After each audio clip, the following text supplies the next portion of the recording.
Hello, hello. On today's show, we're going to talk about the Ahsoka show on Disney Plus again.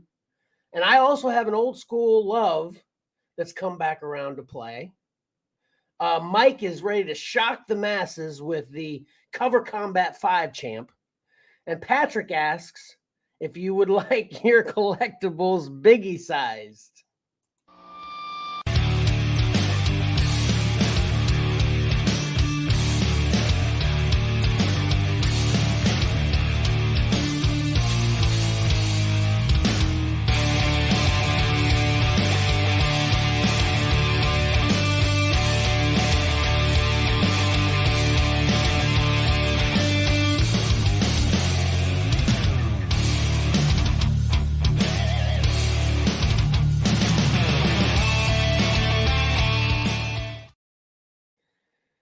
Welcome to your favorite live streaming whatnotting podcast, Comics and Collectibles in the Crawl Space. I, of course, am your fourth or fifth favorite podcasting host, Kevin. And we've got a full house today. Love it. Love it. Let's start off with the collectibles revealer, Patrick. Hey, everybody. Sorry, I'm just caught me at the last minute here. I was busy. Yeah. Sorry. Okay. Nice. We'll talk about that reference in a minute. But then, of course, we've got none other than the X-Men #1 loving Mike. Go, Ruben. That's funny, Pat. Yeah, and then last. Oh, you didn't let that play out, Karen. That's going to mess you up. I was actually just getting ready to say I didn't forget about you because Karen's back. And I was just getting ready to describe her as the video game vault collector, Karen.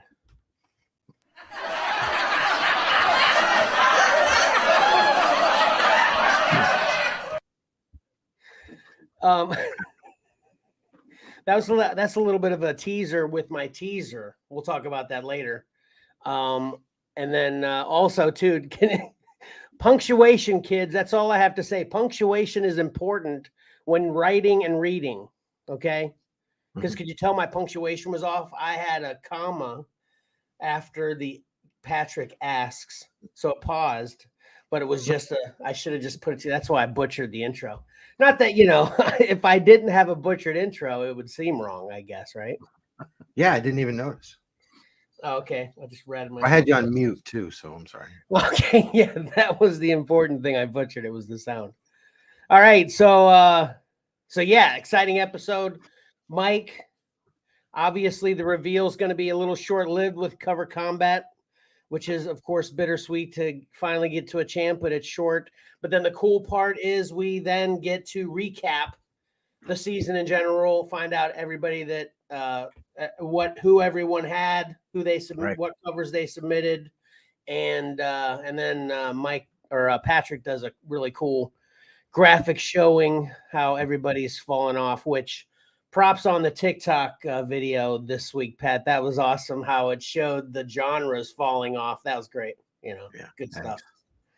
So if you aren't seeing the awesome stuff Patrick's doing on TikTok, get there, subscribe. So anyway. Yeah. All right. We ready though, Mike? I want to see. You ready? Yep. Oh, let's talk about your sign. I want to see your sign more clearly now, Pat. All right. Oh, it actually says Ruben. I could only see the X, but I couldn't make out the Ruben. Got it. Okay. Reference from last week. Everybody's got to show up for every show to get all these awesome references, right? Yep. Reference from last week that referenced 20 years ago. Right.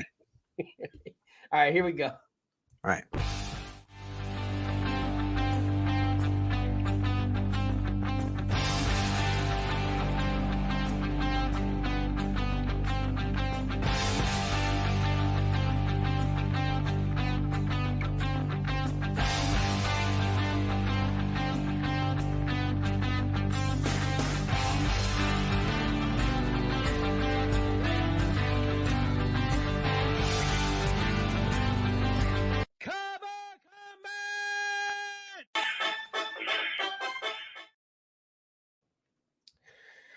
Awesome.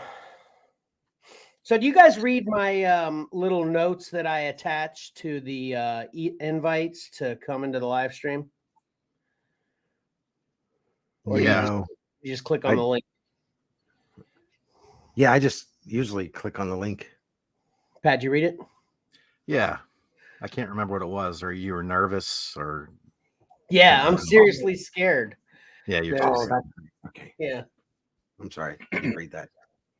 Yeah, sorry, Mike. Go ahead. Go ahead. What do we got? Oh, getting ready to take a drink. Okay.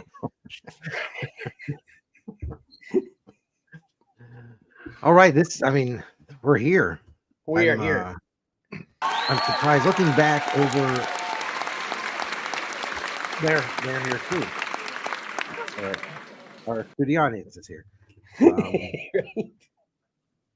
We each have our own studio audience, so everybody knows, because we're in different locations. We each have our right. own. Which is easy with the millions of followers we have. You know, it's get a couple 100,000 here, a couple 100,000 there. It's no big deal.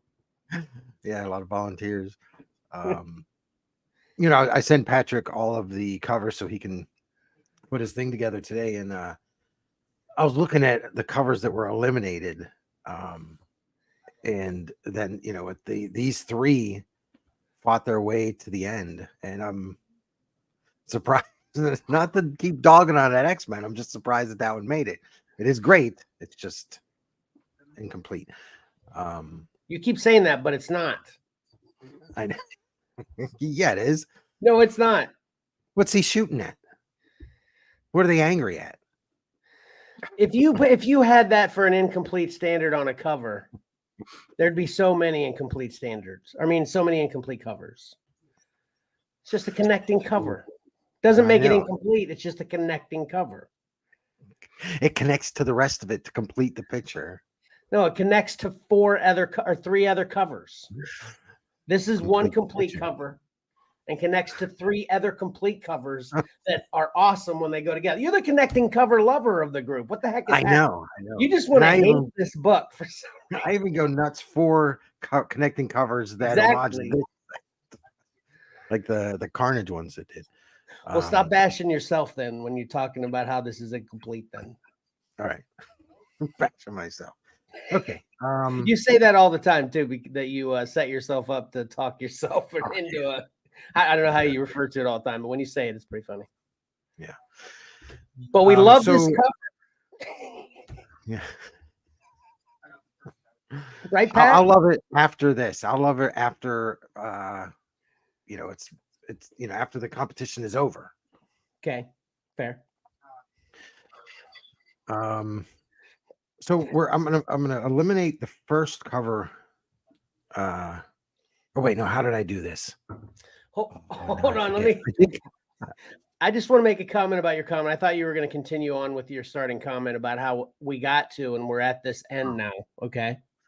I was, but now I don't remember where I was going with it. Oh, I'm sorry. I didn't mean to. That's all right. Stop hating on the X-Men and I won't interrupt. I'm sorry about it. I'm sorry about it though, for real. It's probably annoying to listen to too. Sorry to the listeners and viewers. But anyway, if you remember what track, if you get back on track again, you want to continue, just tell me to shut up. But what I was going to say is actually until you kind of started to go full tilt disliking, I actually am a little surprised that this X-Men #1 made it to the finals as well. Not just because of the things you've said, but then the feedback I've gotten from other people around me too. And I think things that we've talked about in the past too. I mean, obviously I love this cover, but I'm pleasantly surprised it made it here. I think the X-Men 138 is totally valid to be here. And I am not surprised that Mando made it to the finals because I think it's great. And I think I've said that every time we've talked about it. So this is a pretty legit finale for me. What do you say about this finale, Pat, until Mike gets his train back on the rails? Yeah, I can definitely see where Mike was coming from when he started talking about that, because once you start looking at the ones that got knocked off the perch, it's a little disheartening. Some of the covers that got pushed aside for these final three. I don't know.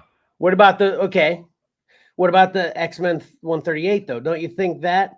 Did you think there was an in particular cover of all the other covers when you're doing your recap that stood out? I mean, how's like okay, I know how you feel about X-Men 1, and I especially know how you feel about Mandalorian, but X-Men 138, was there one that stood out that's like, man, how did 138 come here instead of boom, that one? Was there any one or more than one that stood out that you think is more worthy than 138 being here?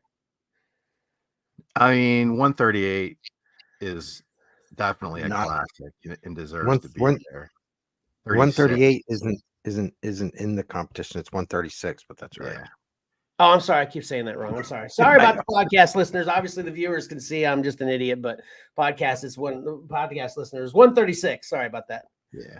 But anyway, you know what I meant. So answer that question now, correcting myself, or am I correcting me? 136. Say it again, Pat. Yeah, I said it's definitely one of the classics, you know.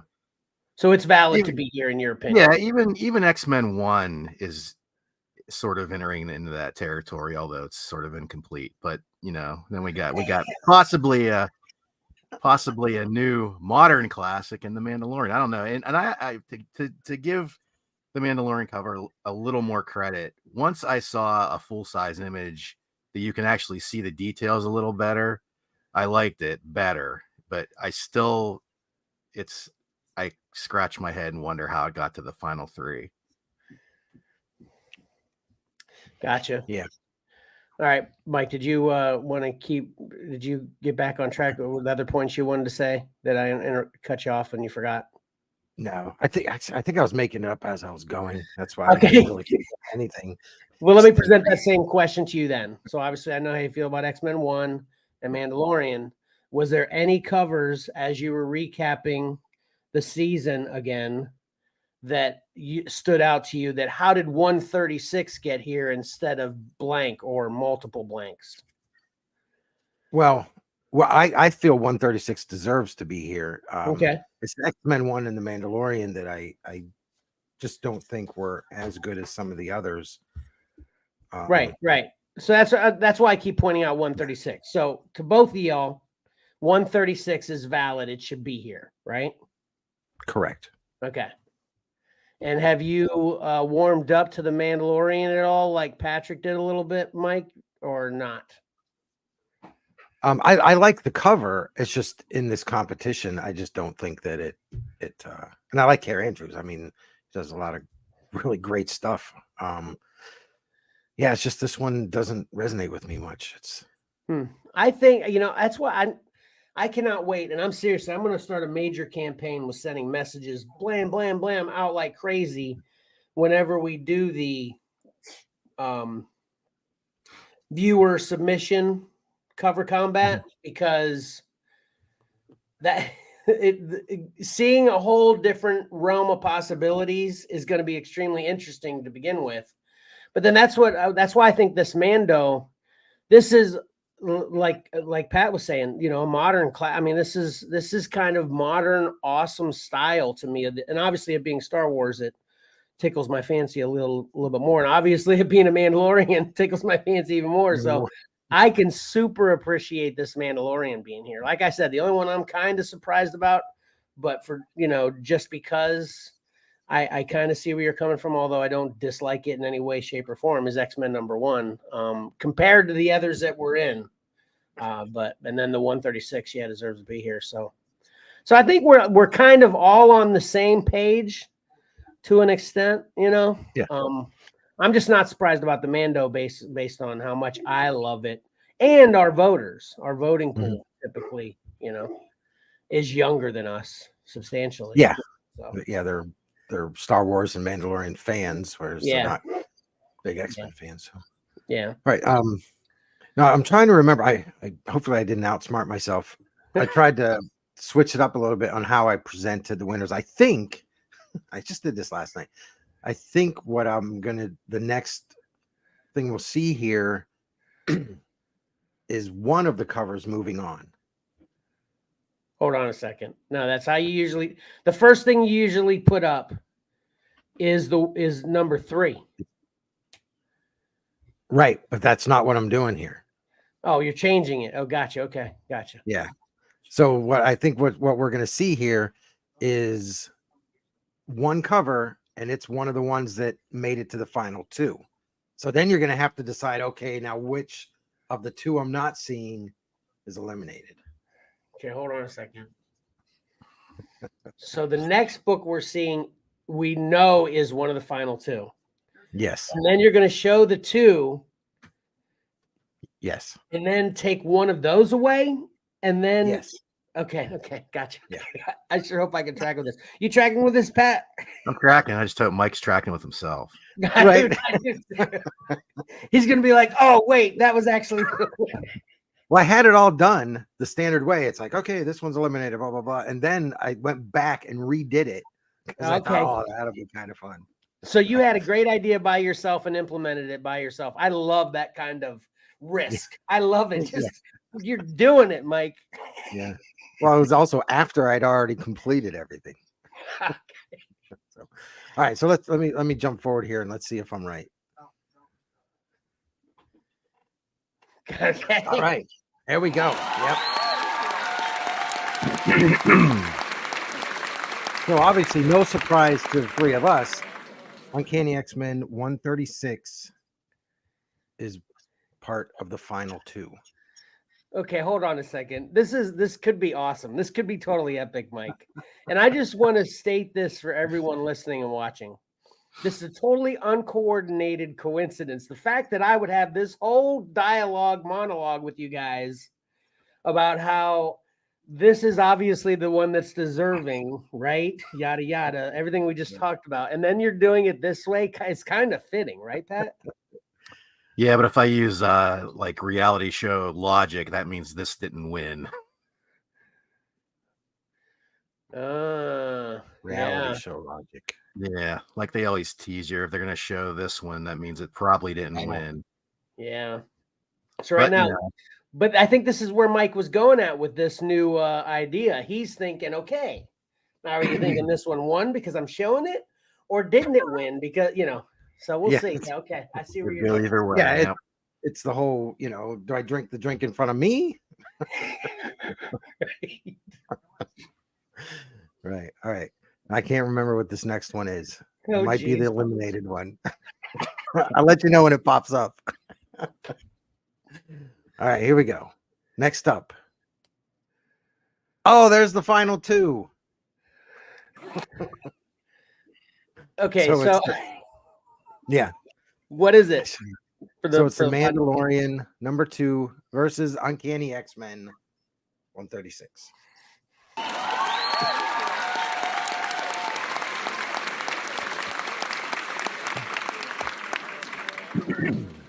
Okay, so again, total coincidence here for the whole dialogue we had.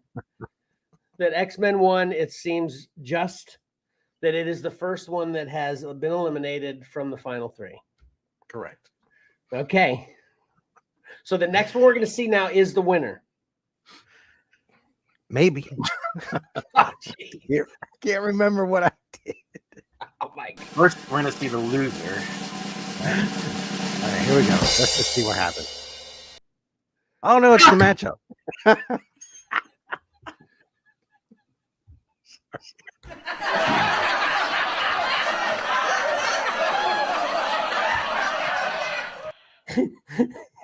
This went great last night as I scrolled through them. This is going great right now as far as I'm concerned. This is going great right now. All right, so we just got the matchup more fancy, pretty like. Got it. Right, yeah. So we can see them larger. Right. All right. Drum roll, Karen, because I think this next one will show the winner.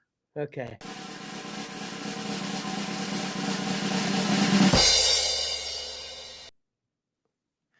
Is that the winner? There it is. Mandalorian #2. Dadgum. Well, awesome though. Dadgum. Yep, the Mandalorian #2. Oh, I didn't do percentages. So X-Men #1 got 5% of the vote. Okay. Uncanny X-Men 136 got 37% of the vote, and the Mandalorian #2 got 58% of the vote. So it was pretty Dadgum. decisive all the way around. It was 1, 2, and 3 were big gaps. So, and for mathematicians out there, X-Men #1, you guys want to guess how many votes X-Men #1 had? 1. Yeah. Well, God bless that person. Yeah. Who did that? That's better than cursing them, because you could have, if it would have been a couple people, it could have really tilted the vote, like Johnny had mentioned. Yeah, With the Yeah. X-Men vote. that's true. Yeah, that actually, yeah, that's a good way to. Yeah, again, awesome. That's good bringing up that comment, Pat, because he said that, and it seemed like obviously he was just making a little joke, but when he said it, I really started to analyze it. I was like, oh, geez, yeah, that's true. Right. But it doesn't seem like it. Well, here's the big question, Mike. If X-Men 136 would have had one more vote, would Mando still have won? Yes. Okay, good. There you go. Yeah. Yeah. It was quite substantial, the gap there. Okay, definitive. Okay, got. Oh Yeah, yeah, it's you gave kinda- the percentages. Yeah, that's sorry. Yeah. Yeah, that's kind of what I was saying. One vote wouldn't have mattered, but if it would have been a couple people, it would have. Oh, gotcha. So there it is. We got Now Mike let's find. we got Mike from New York chiming in on this. Oh no. Uh-oh. I'm afraid to see what he says. Hold on, let me back out of this. Get rid of that. That's coming from a that? fellow Mandalorian avatar user. Yeah, I'm sure he doesn't consider that. I mean, obviously it's a Mandalorian. Don't confuse the audience, Pat. You can't. I know what you're saying, but Well, I thought you guys were gonna read it. Okay. Anyway, Mike from New York commented, "This is ridiculous." He apparently agrees with y'all. Mike from New York. The big question though is, would you have been happy if 136 won? Or were you bitter about the whole finale in general? Like, did you not watch the last 3 episodes and this is the first time you even saw the final 3 contenders? And that "this is ridiculous" comment was about the final 3 or what? But anyway, let us know about that when you get a chance to. Yeah, I agree. I voted for 136, and New York Mike voted for 136. So I kind of see where he's coming from. Yeah, I voted for 136 too. Pat, Me too. 136. Yeah. Yep. The whole Xcellar group voted for 136, probably except for one person. Well, Karen on there too now, so she probably didn't vote for it either. Oh yeah. Mm-hmm. But yeah, that's shocking. But we're going to talk in a minute here why I'm not exactly unhappy about it. And I already said how much I like the cover in general, but I feel like 136 was deserving. But yeah. All right, let's get into revealing who had who now. This should be interesting. Yeah, we've got to see if we had a repeat winner here, because all right, Mike's responding. He said 136 should have won, but this has all been ridiculous. Okay, fair enough, Mike. Thanks for your input there. Yeah, Karen's confirming that she voted for Mando. All right, good job, Karen. Like Mike, I kind of see what Mike's saying, because we all feel 136 deserved to be there. The other two, like, man, I'm surprised that those made it. Mike is saying that Star Wars cover is awful. The evidence would be that you are wrong in that opinion. The only thing I'll say, Mike, is take a look at, even if you haven't already, take a look at a blown up full-size copy of that cover. It's a lot better because you can't see a lot of the details in the shots that we've been showing. So yes, go buy your own copy. Right. I don't think Mike buys new books. Yeah, I don't think he does either, but I think I need to buy him a Mandalorian omnibus if that cover is what they choose to use for the outside cover for Christmas. That's what you're getting, Mike. Anyway, all right, let's see who had what. He is an omnibus guy. He's an omnibus guy. Yeah. So there you go. Okay, so with a new, if you want to get the screen ready, Kevin, I think we might be all blocked out anyway. With a Okay. new champion from Cover Combat 5, we also have a brand new winner because it was Tyler who had Star Wars and is the Cover Combat 5's champion. Awesome. That's what I was going to say. That deserves a cheer from me in the audience. Again, that Tyler is our latest.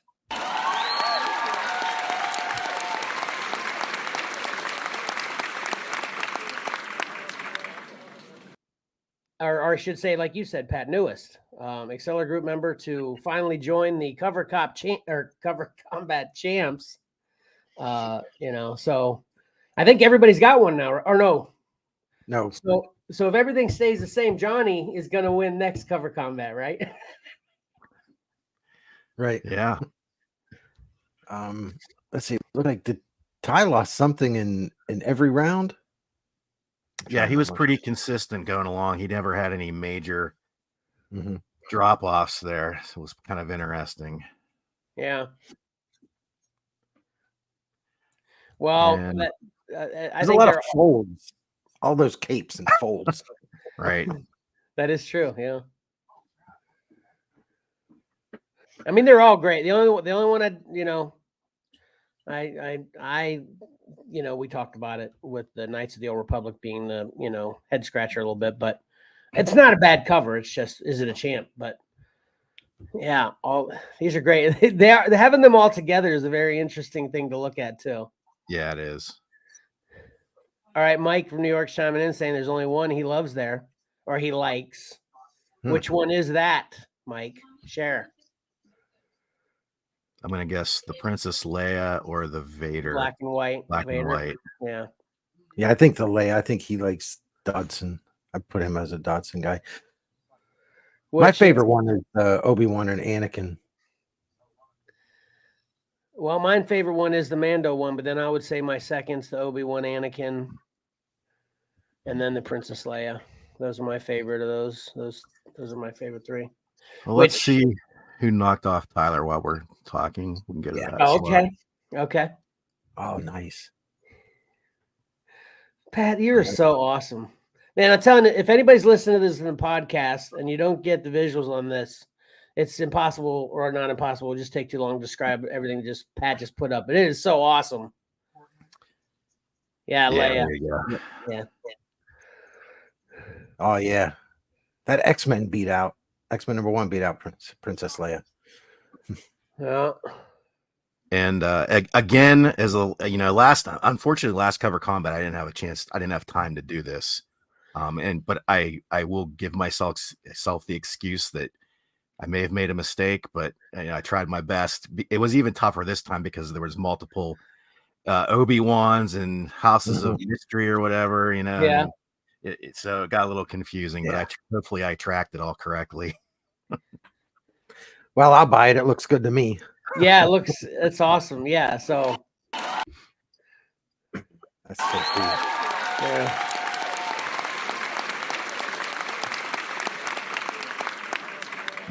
Yeah, I mean, I'm looking at those matchups, and I agree with a lot of them, except for the Obi-Wan, Anakin, and the Leia. Yeah, me and Mike have talked in the past couple weeks about how much we love stats. So this is I could literally just look at this graphic for a half an hour. It's so awesome. As we're revealing it here, it's unfortunate that when Johnny was on the show last, he took a stab at guessing who had what categories, and I think he was right. Was he right, Mike? Yeah, he was spot on.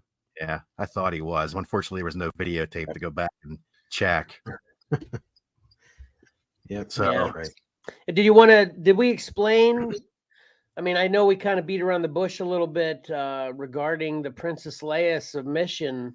Mike, did you want to explain how that was kind of a little bit of a snafu? Yeah, Tyler had submitted.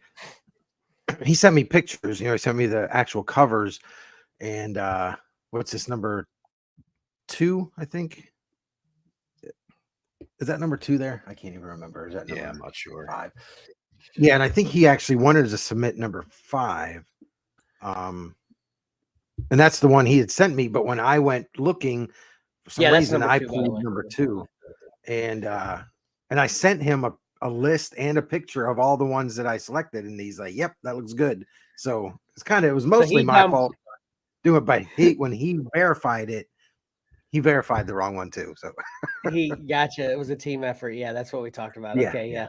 And it ended up being a good one though, especially according to Mike from New York here. So thank God that one made it. Yeah, and I voted for that Leia also. I like that one a lot.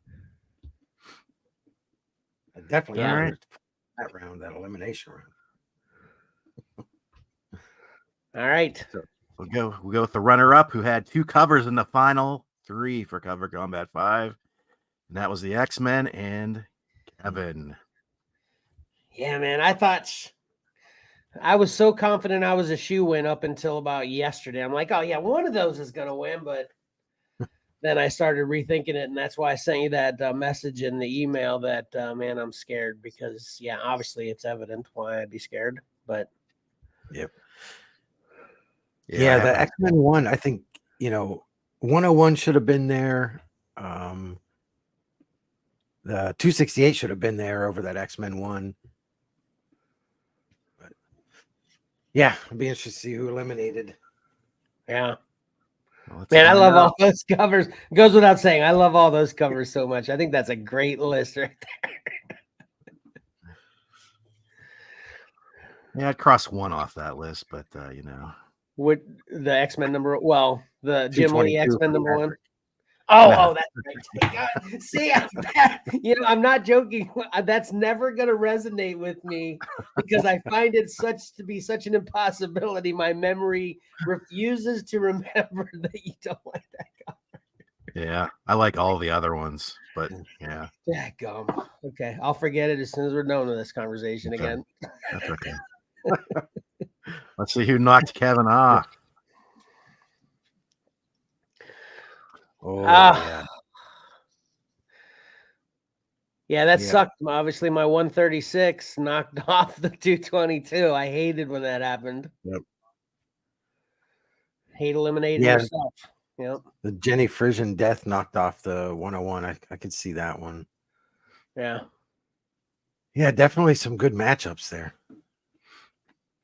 Yeah, I'd say some close ones for me that could have went either way. Yeah. Well, I'll talk about mine when we get to them. That giant size being eliminated by the guy holding the torpedo is well,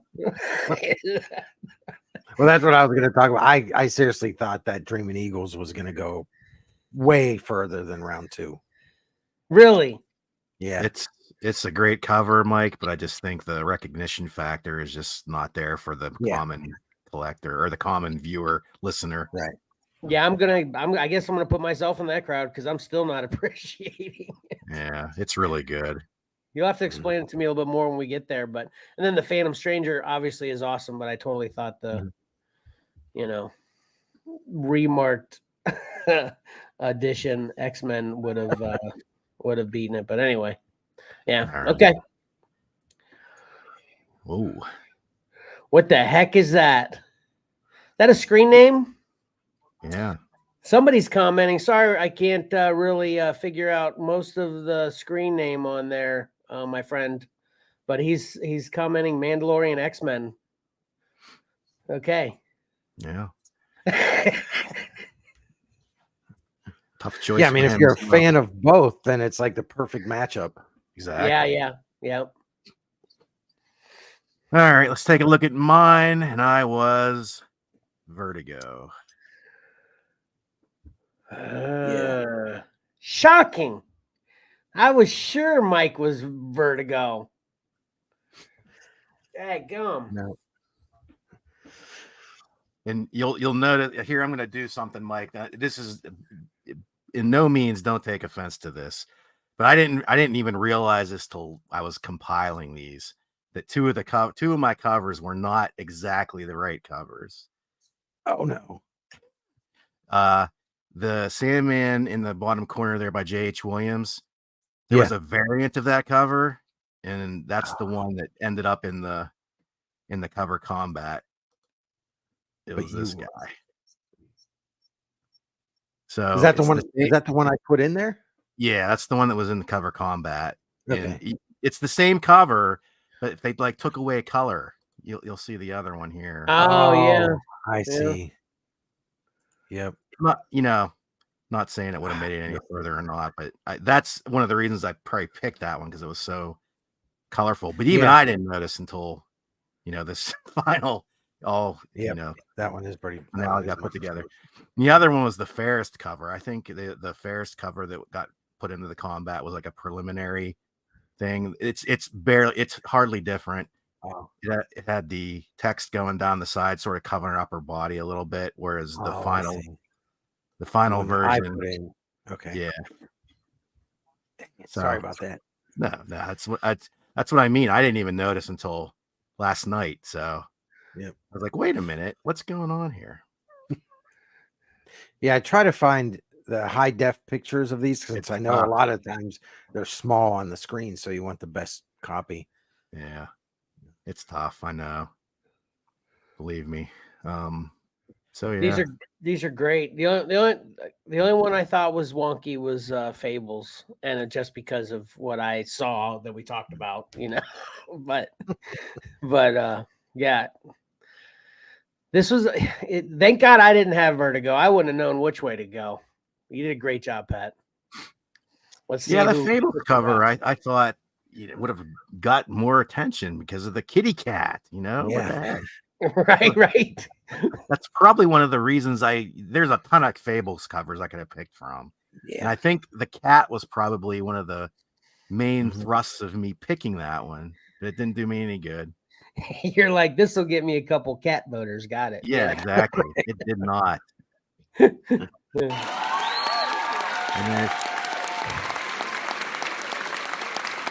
there's who did me in. A lot of X-Men. Holy X-Men beating the multiple crap out of you. times. Yeah. 2 Hellcat strikes and 2 X-Men strikes to 222. My hated cover did me in twice. Jeez, I hated even more.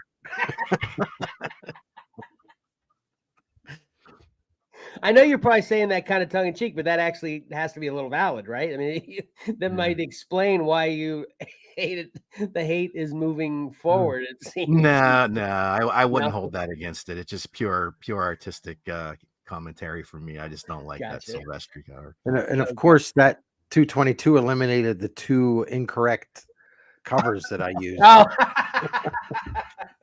There you go, Mike. Yeah. Again, I wouldn't say incorrect, just like variations on them. So yeah. I don't know. Yeah, it's tough. Right. I mean, all those are I think the X-Men factor is what put X-Men #1 over the whatchamacallit there. Yeah. The pilot one. The Astro City was a tough one. I was surprised the Astro City one made it as far, so I don't know what that tells me. And the 100 Bullets was tough too, because there were so many good covers to choose from. And I just settled on that one. And I'm still to this day surprised that Stillwater cover beat it. I don't know.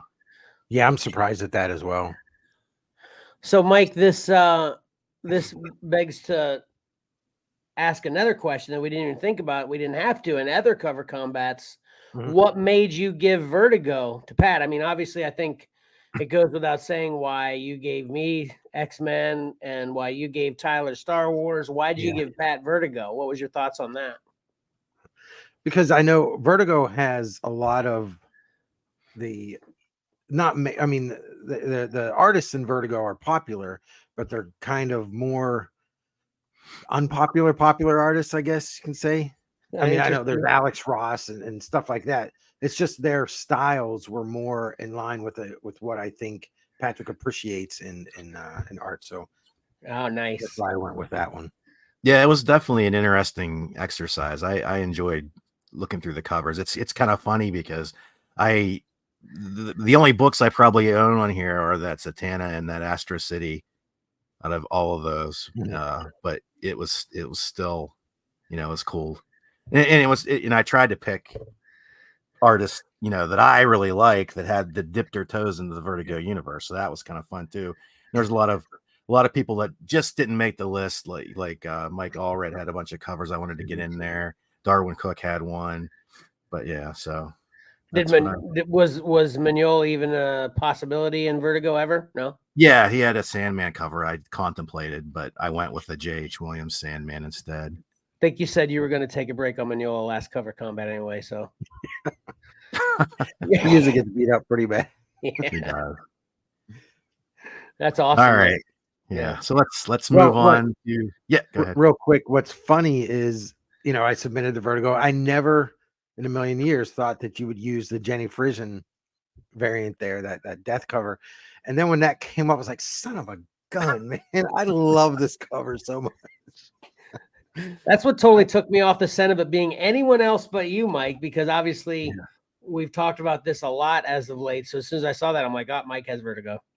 Yeah, well, and I kind of hinted it, when I didn't want to play my hand, I guess, when we were talking about them, but Vertigo goes into horror, it can go into Western, it can go into war, superheroes. So it kind of could bleed into anywhere. So it was kind of a fun deal. Yeah. And you see the book that eliminated that death book, that Sandman book. Yeah. It's Hellcats. I love that Hellcats. Yeah. Yeah. Well, let's take a look at that because here we have the war guy.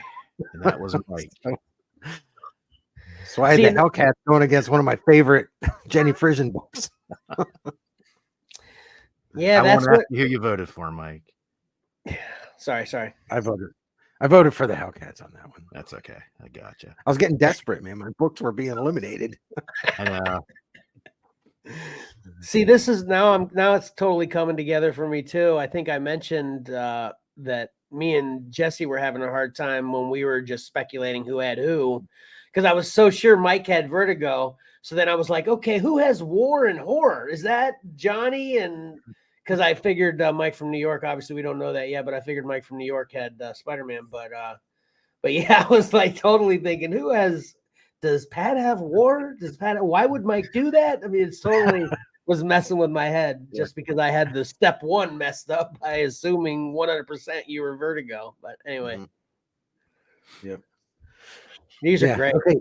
So the Dreaming Eagles. When I met Brian Stelfreeze a few years ago, I bought this print off of him, and I had never seen it before. It was sitting on his table, and it just blew me away. So I bought the print, and I fell in love with the piece. It was just so fantastic. And then I found this book. It's like, oh, it's actually a cover too. I think this is a variant cover, like a 1 in 10 or something for this series.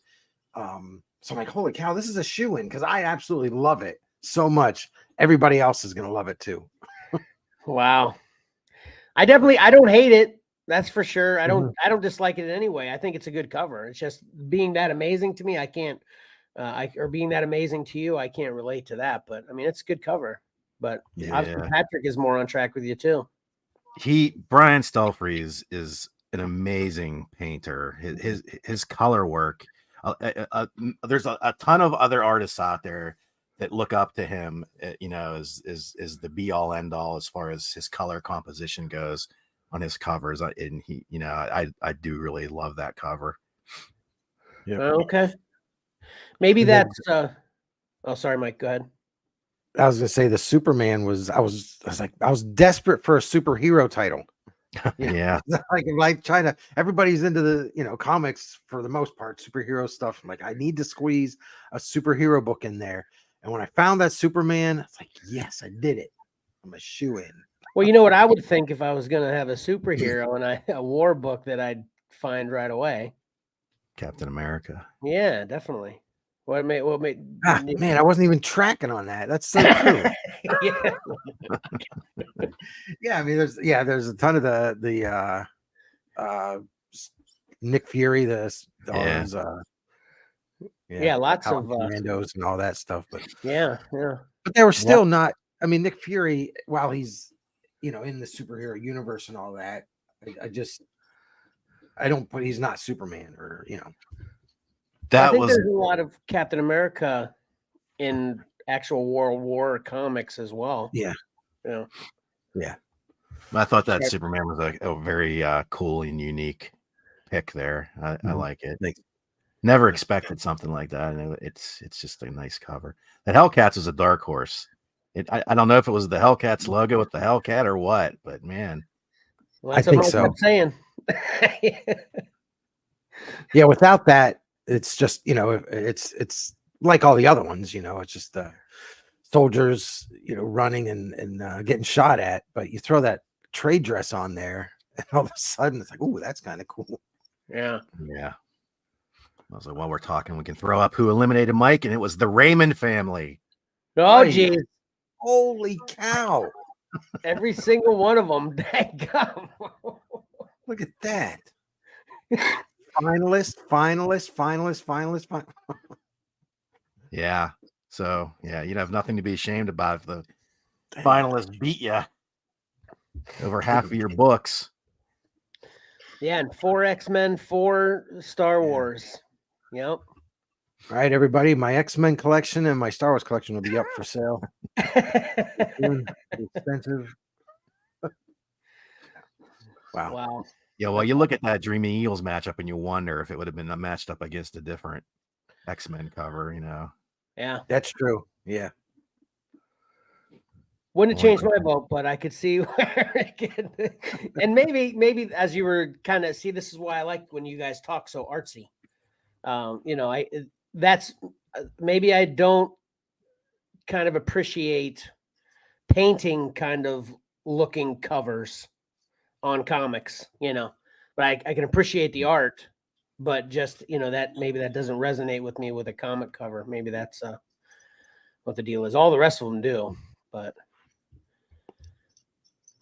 just speculating, All right. Actually, oh no, I'm missing one. So I'm going to skip Johnny, who actually finished next, and I'm going to go to Mike while I go get the other picture up on here. There's Mike's, and he was indeed Spider-Man, and I applaud his unique take. He went, all Marvel team up. And even, he even had a run in here, 65, 66, 67, and 68. All these John Byrne covers, which were awesome. Yeah. I was glad to see so much John Byrne in this cover, Combat 5. You know what? Actually, has Mike from New York won Cover Combat yet? Was I mistaken by saying Johnny will be next? No, he won with the Catwoman cover. Catwoman, Oh, okay. Okay. Gotcha. Okay. Yeah. Yeah, I'm not surprised to see the John Byrne stuff. I know. I think I probably wouldn't be too far off if I say that Byrne is his favorite artist. So yeah, I'm not surprised to see the Byrne stuff on there. And I agree with Patrick. I like how he was kind of, there's so many, because basically he had the Spider-Man universe. He could have put Romita up there, McFarlane up there, just some legendary Spider-Man artists and books. And he kind of went outside the box and presented some stuff that we don't normally see. So I thought it was really cool. It is very cool and very interesting. The only thing I just, it feels like he wasn't even concerned about winning. You know what I mean? Just mixing it up a little bit to give himself an opportunity to kind of tickle a couple fancies, like you're saying with all the other options. Having, maybe 4 or 5 of these and then 2 or 3 of the others, I think would have been better. But it's a very interesting way to go. That's for sure. And with the way Mike is, as soon as we, discovered they were all Marvel team up, he was my, that's a Mike thing. Mike's commenting, "How dare you?"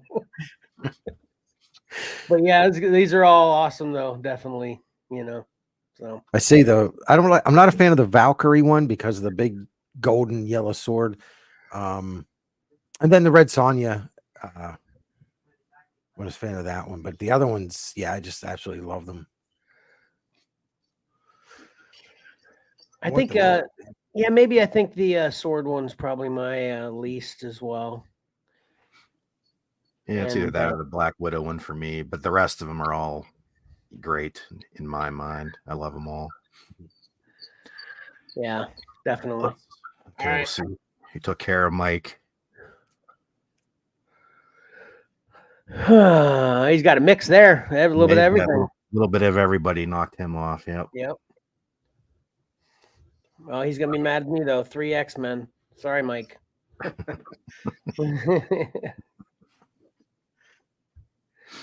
Not even the one that he thought actually deserved being in the finale. Right. Well, the Princess Leia beat his Valkyrie one, which I think that was a. Oh yeah, that was his pick. Yeah. Yep, very cool. All right, you got Johnny? That leaves one more. It is Ridiculous. Mike, you think so much is ridiculous. I don't exactly know what he's calling ridiculous right there. he's All talking of it. about the covers that beat him. Oh, just in general. Okay, gotcha. Yeah. Okay. Yeah. All right. And that Even the leaves House one. of Secrets. Hold on, we gotta. He Yeah. chimed in there. See if he can chime in. Keep up with these questions. But even the House of Secrets. Come on, that you don't think the House of Secrets is at least worthy of beating that Captain Britain? And then, yeah, you said you liked the Princess Leia, and then that 268 over Black Widow. Come on now, yeah, there's definitely some that aren't ridiculous there. Yeah, I Yeah, mean he the sorry. the Zatanna, I would have voted against. I would have voted for the Spider-Man Tigra if it probably wouldn't have been up against my cover there. I'll admit it. Yep. The House of Secrets probably deserves to go over. The rest of them are close. Maybe that the Captain Britain is a little bit. I don't know. Mike's over that cover, so yeah. Obviously, I voted for Captain Britain. Yeah. I would have voted for Man Thing, but it was going up against Superman. Yeah, I think I voted for the Man Thing on there. Yeah, man, obviously that's a big job, but if we could have the, tracking of, especially just us, since obviously we're on the show, of like our votes, particularly like, something on the graphic there. Not to, if it never happens, that's fine, but that would be cool, right? Right? Would be cool. It would be, but I can cool, pretty but much it probably say won't happen. it's not gonna. It's so much data. Right. Yeah.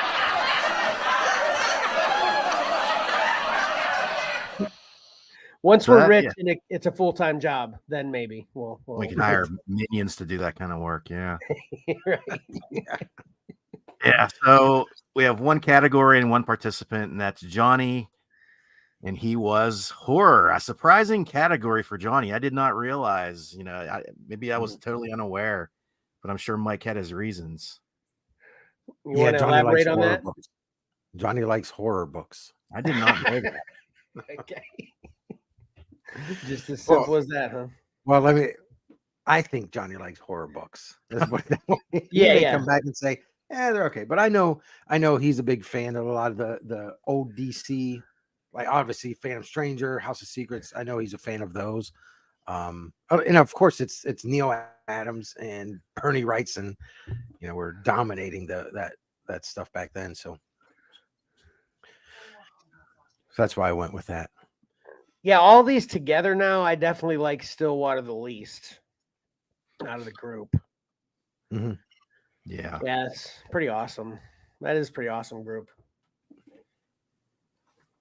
Yeah, I love the fact that he went with the Chamber of Chills. It's such a iconic cover, and I was surprised to see some modern ones in there too, which was cool. Okay. But yeah, I think I voted for a lot of these, as long as it wasn't up against one of mine. I'm a big fan of horror. Let's take a look. Let's see. Yep. Yeah, those are tough. Star Wars was the major. Vertigo. Two Astro City twice. Yeah. Yep. Oh, there's my war stories. Man, how does that Obi-Wan take out that House of Secrets? Man. I don't know. The modern Star Wars vote. I mean, obviously we actually know. It's just we want to resist the reality of it. It's the Star Wars vote. Yeah. Who's gonna vote for some lady in a bathrobe brushing her hair? Right. Let's go for the Jedi in a robe holding his staff. Yep. Yeah, I mean that book, The House of Secrets, is so iconic to us Yeah. for what it is, more so than just an awesome cover. I mean, there's more to it. But Yeah. Right. Like you guys with the Dreaming Eagles or whatever. Yeah. But is that the only Marvel team up win of the whole? Yeah, I think that's the only one that got to move forward. Yeah. Dang, that's tough. That's rough. Yeah. Yeah, I'm with Mike. That's ridiculous. Yeah. Man, this is awesome though. Yeah, I mean, this just shows why cover combat's great. Yep. And I'll wrap it up. Also, my Alright. tease that I thought about doing is so here we are with Cover Combat 5, and we've got one man standing. You know, kind of a play of Mandalorian, one man. I'm like, they're gonna read into it too much. And then Emily's like, no, because there's X-Men too. So it's man. But I'm like, I'd already gone with the other one. Oh yeah, that probably would have been kind of revealing, but you know what would have been good to make that would have been doing what you just did. If you delivered it to me to intentionally stutter it during the tease.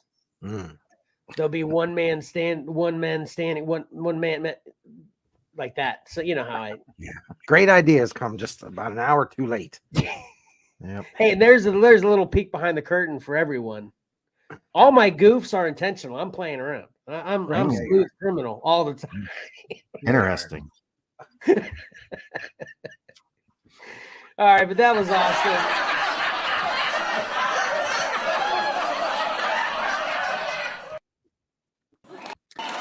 I just had to see if Karen kept.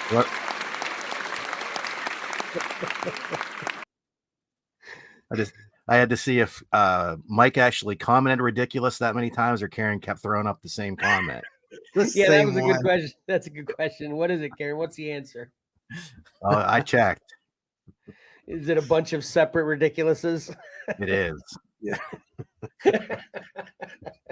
Here's another one. Well, thanks for being here, Mike. We appreciate it, and we appreciate the comments, even if it's the same one over and over again.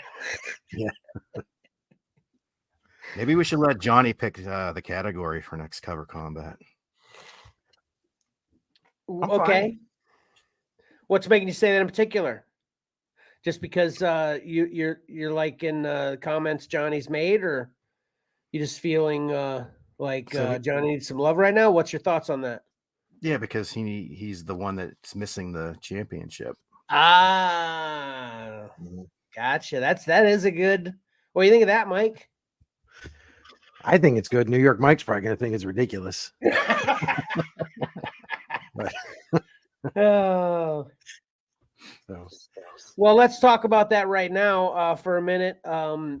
First of all, we will not be having, definitely won't be having a regular show next week. We might be having, this is still kind of up in the air, depending on things that are kind of up in the air right now.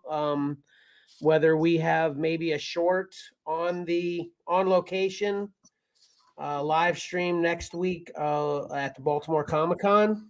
But it will definitely, the only thing we for sure know, it will not be a regular episode next week. So it might not be anything though. Those are your variations of what it possibly could be. But then after that will be our next regular show, which will be, I believe that's the 16th. Yep. And will we basically Pat is proposing it right now. Mike, you said you're fine with it. I'm fine with it. So we can talk to Johnny about telling us what he'd like the theme for Cover Combat 6 to be. You know what he's going to do? He's going to assign all of us Archie books, and then he's going to get. I'll take that challenge. Yeah. Oh man, mine would be a train wreck. I don't even know where to go on that. have a couple But- Archies. That's a good idea. So if you can't tell from my tone, this is all in question asking Yeah. format here. Does that sound like a good plan to you guys? Yeah. Absolutely. I love Okay. it. Okay. All right.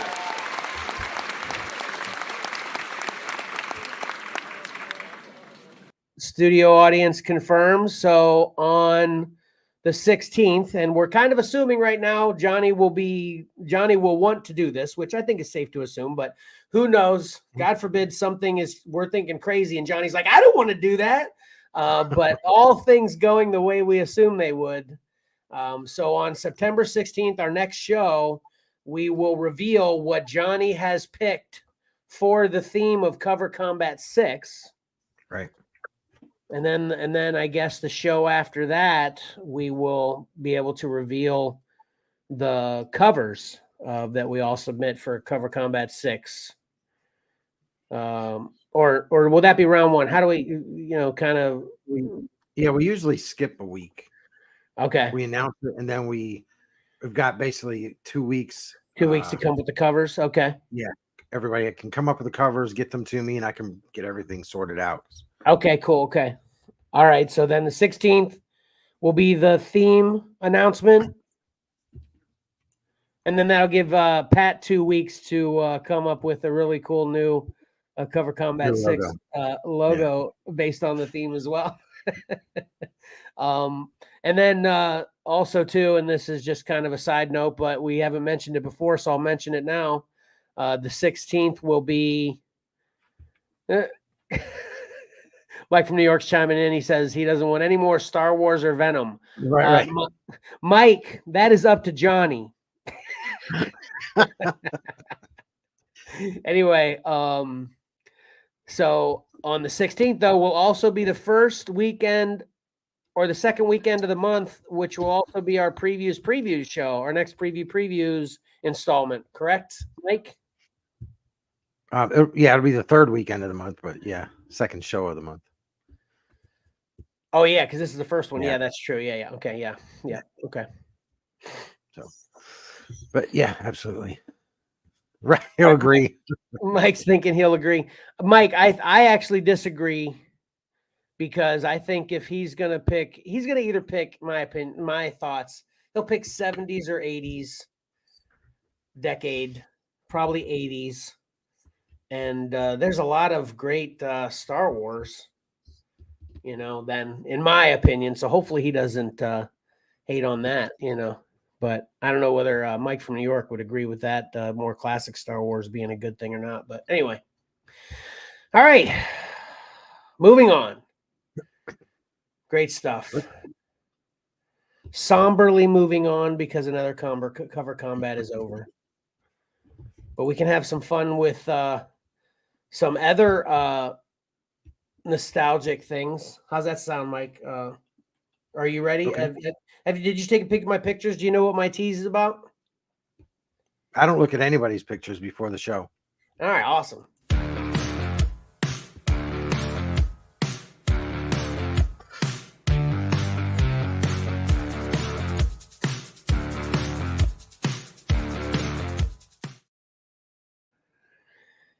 All right.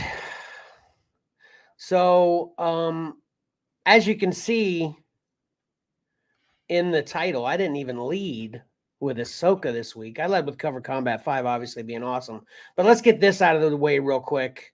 I watched the second episode of Invasion Season 2.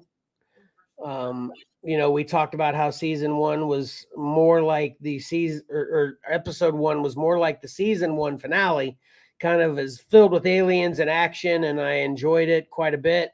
So I moved on to Episode 2. But sure enough, dadgummit, they got back to their old habits, and it was boring with no aliens. Although I just wanted to lead in with beating it up like I did before, but I'm actually going to kind of backpedal on that a little bit because it was kind of interesting. Just to recap real quick, we're following 4 main characters in this show: a lady with 2 kids, that are surviving and dealing with aliens in one way, a soldier that's dealing with aliens in another way, a bunch of little kids that are kind of doing their kind of Goonies, Stranger Things kind of thing, dealing with it that way, and then an Asian lady that is really involved with the space program. Kind of, those are the four main characters, people, groups that we're following in this. And in episode 1, we kind of just got to see the mother with her kids fighting aliens, and the Asian lady fighting aliens, and no one else. So now in episode 2, Karen's asking what it's on again. Thank you, Karen. Invasion is on Apple TV. It's a Apple original. But in episode 2, we start following the kids and the soldier around. So they kind of split that up between the first two episodes, which is good. And but again, no aliens, no action in this one. It's just the kids kind of coming back together. And the soldier in the end of season 1 was kind of reunited with his family. And I think I mentioned that it was like he was kind of starting to just live a regular life again. And then we see this alien spacecraft, and then that kind of ended the season. I was like, what? And then season 2 kind of answered those questions in episode 1. But he's basically still in fight mode while the rest of his family, it's kind of an odd feel in episode 2 with how they're, I kept thinking Walking Dead when I was watching this, and the way that, Walking Dead is kind of about people with a zombie apocalypse in the background and how they're kind of coping and dealing with that world. This is similar, but it's kind of from a different perspective in the way that, so the whole world it's an alien apocalypse as it is in season 2, episode 2. But everybody except for the 4 main cast of characters that we're familiar with is acting like everything's fine. Like they're trying to live a normal life. Like the military's kind of got them protected from the alien. As long as they don't go here and they don't go here, everything's fine. So they're like joking about Netflix shows and stuff. It's like they're just living this normal existence, which doesn't quite fit with me. Not only because of how serious, obviously, this is with it being an alien invasion, but then also how short of a period of time it was between when the world is ending. It's like world of war, the world's chaos everywhere. And now where we are in episode 2 of season 2, it seems like it's weeks. And like everyone else has already calmed down except for our 4 main focus groups. Everyone else has already calmed down, and they're just having barbecues in the backyard and having swim parties and, playing Legos with the kids. It's very odd, in my opinion, the way they're doing it. But that wasn't too distracting because, like I said, this was actually not bad the way they split up, focusing on the cast characters. And like I said, this one, the soldier loses it on his family when his family is being kind of normalized at a barbecue. He kind of loses it. And so they kick him out. Imagine that. You've got a soldier in your family who's been a major part of saving the world recently, and the world's still dealing with the same chaos, and they kick him out because he lost it. Like he, just got really angry and was cursing at his kids and stuff. So they kick him out of the family, essentially. So I'm like, what the heck? This is a guy you'd want to have around. You know what I mean, Mike? Yeah. And then the other, like I said, the other group we're following is the kids. And basically it's just the kids kind of went their separate ways at the end of season 1 and went back to their families. But they're still all not coping with being normalized back in the world again. So they decide, you know what? We saved the world the first time. We're grouping back up. And like I said, it's like, again, like it's like this, they go off on their own Goonies type adventures. And I keep using the Stranger Things reference because it is very supernatural and alien like stuff, So basically that's what happens at the end of episode 2. The kids get back together and they're heading to save the world. Soldier's been kicked out of his family. He's going to meet up with the kids to go save the world as well. So the same group that saved the world at the end of season 1 is back together. So we'll see where it goes. But this wasn't bad. It's just definitely got back into its kind of more of a slower storytelling format that I didn't like So as long as they don't do a whole bunch of these, I'm not hating this. Like, you know, I don't mean to give people the wrong impression with my reviews. You know, it's time. I think there's a time and a place for everything. So when I criticize something specifically when it happens, it may not be because I don't like that in general. It's just it didn't fit where it was at the moment, you know. So just to clarify that. So this is similar to what I didn't like in season 1, but it fit here. So then I got to Ahsoka episode 3. And where are we at, Mike? Did you catch up like you were hoping you would? No. I failed miserably. Completely miserably? You didn't even get any of them watched? You didn't get even episode 1 watched? No. Watched the trailer a couple times. But yeah, we didn't get it. Well, you could have watched episode 3 in the time it took you to watch the trailer a couple times, because the episode 3 is super short, isn't it, Pat? Oh, is it? That didn't register with me, but it may have been. It was like 26 minutes, I think. I think it's I think I heard it's like might be the shortest of any, you know, Disney Plus shows so far, you know, but are you up to date, Pat? Yeah. All right. What did you have to say about this, Pat? I liked it. Okay, it's a good start. That's interesting. I thought it was a good episode. We're starting to move apart a little bit on that. I think this was very slow to me, and I can definitely see how you liked it though, because there were things I liked about it. Basically, to recap, episode 3 in general, we kind of see something that was one of the reasons I am kind of I didn't like this as much as you probably sound like you did. We start the episode with them kind of taking us back to kind of nostalgic Star Wars things with Ahsoka training Sabine on their ship in the same manner that Obi-Wan trained Luke in the Millennium Falcon in episode 4. Kind of trying to tickle the nostalgia bone there, right, Pat? Yeah, I would say that's probably the part of the episode I disliked the most, but I can see why they did it, because, you know, here's a training exercise for a modern audience, I guess, you know, for those kids that aren't watching episode 4, you know, here's how we do it in a modern way, I guess. That's fair enough. But yeah, that's I was talking to Tyler about it, and I'm kind of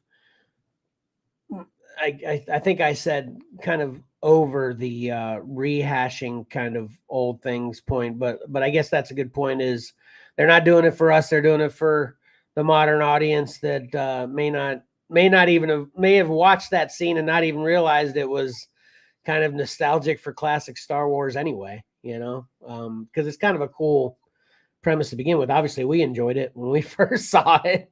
You know. But it was very slow and drawn out. So that was, aside from the being rehashed nostalgic stuff, but it seemed very slow. The conversation between Sabine and Ahsoka seemed to be drawn out. So again, with this being a short episode, I thought that was kind of took too long there, right? Yeah, probably.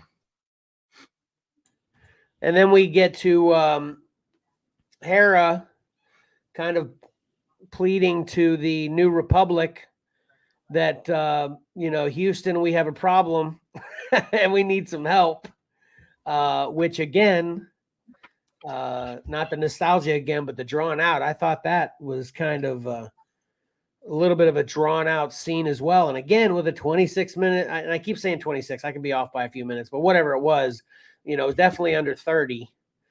With an under 30-minute episode, 10 minutes in a Falcon doing some training and talking, and not the Falcon, but what is Ahsoka's ship's name? I don't know.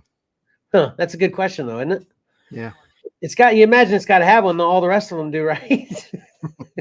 But anyway, they just call it Ahsoka's ship, like Boba Fett's starfighter or whatever. Oh, that's true. Maybe that is what that is. Yeah. They don't want to get themselves in any trouble these days. Right. And then, but like I said, adding on with the Hera conversation to the holograms of the New Republic leaders.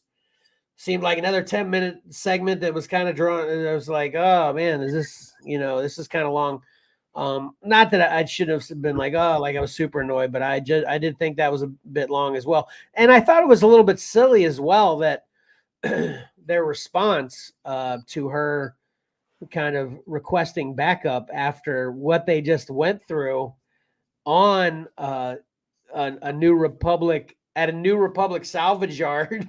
This incident that happens with, Inquisitor battling and stealing a hyperdrive and all this happening, that this isn't just Ahsoka telling the New Republic, hey, this is what happened. I mean, they have to be aware of that incident, right, Pat? Yeah, you'd think. I mean, especially because I don't know if they specifically said, but this was the third or fourth one they've stolen. So, there's something going on there that they should be aware of. I think it's a little bit of it. Almost they make it seem like it's the girl who cried wolf. Maybe she's brought up Thrawn so many times. They're tired of hearing about this possible goose chase. Okay. Yeah, that's fair. Yeah. They were Karen's commenting. I'm assuming that's Ahsoka's ship's name, the Delta 7B Jedi Starfighter, which God love Karen. But the only thing I will say, knowing Karen, is that might just be a generic name of that type of ship. There might be 100 of those as opposed to that being exactly Ahsoka's. So who knows? You could be 100% right, Karen. Thank you for the input.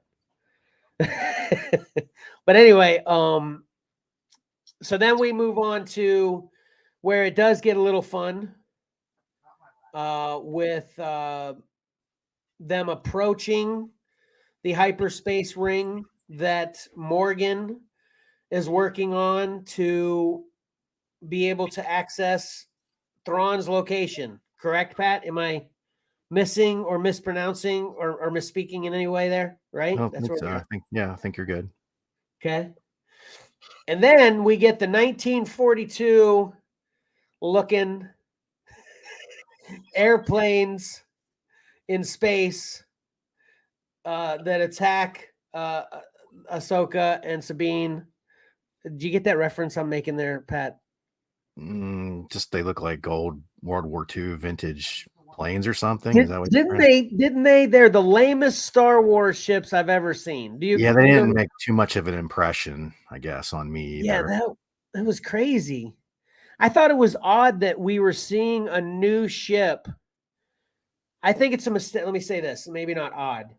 I don't know if Disney could surprise me in any way at this point, but I think it was an odd choice, especially for Filoni, to kind of bring a new ship we've never seen into the mix when we're obviously watching essentially historical events.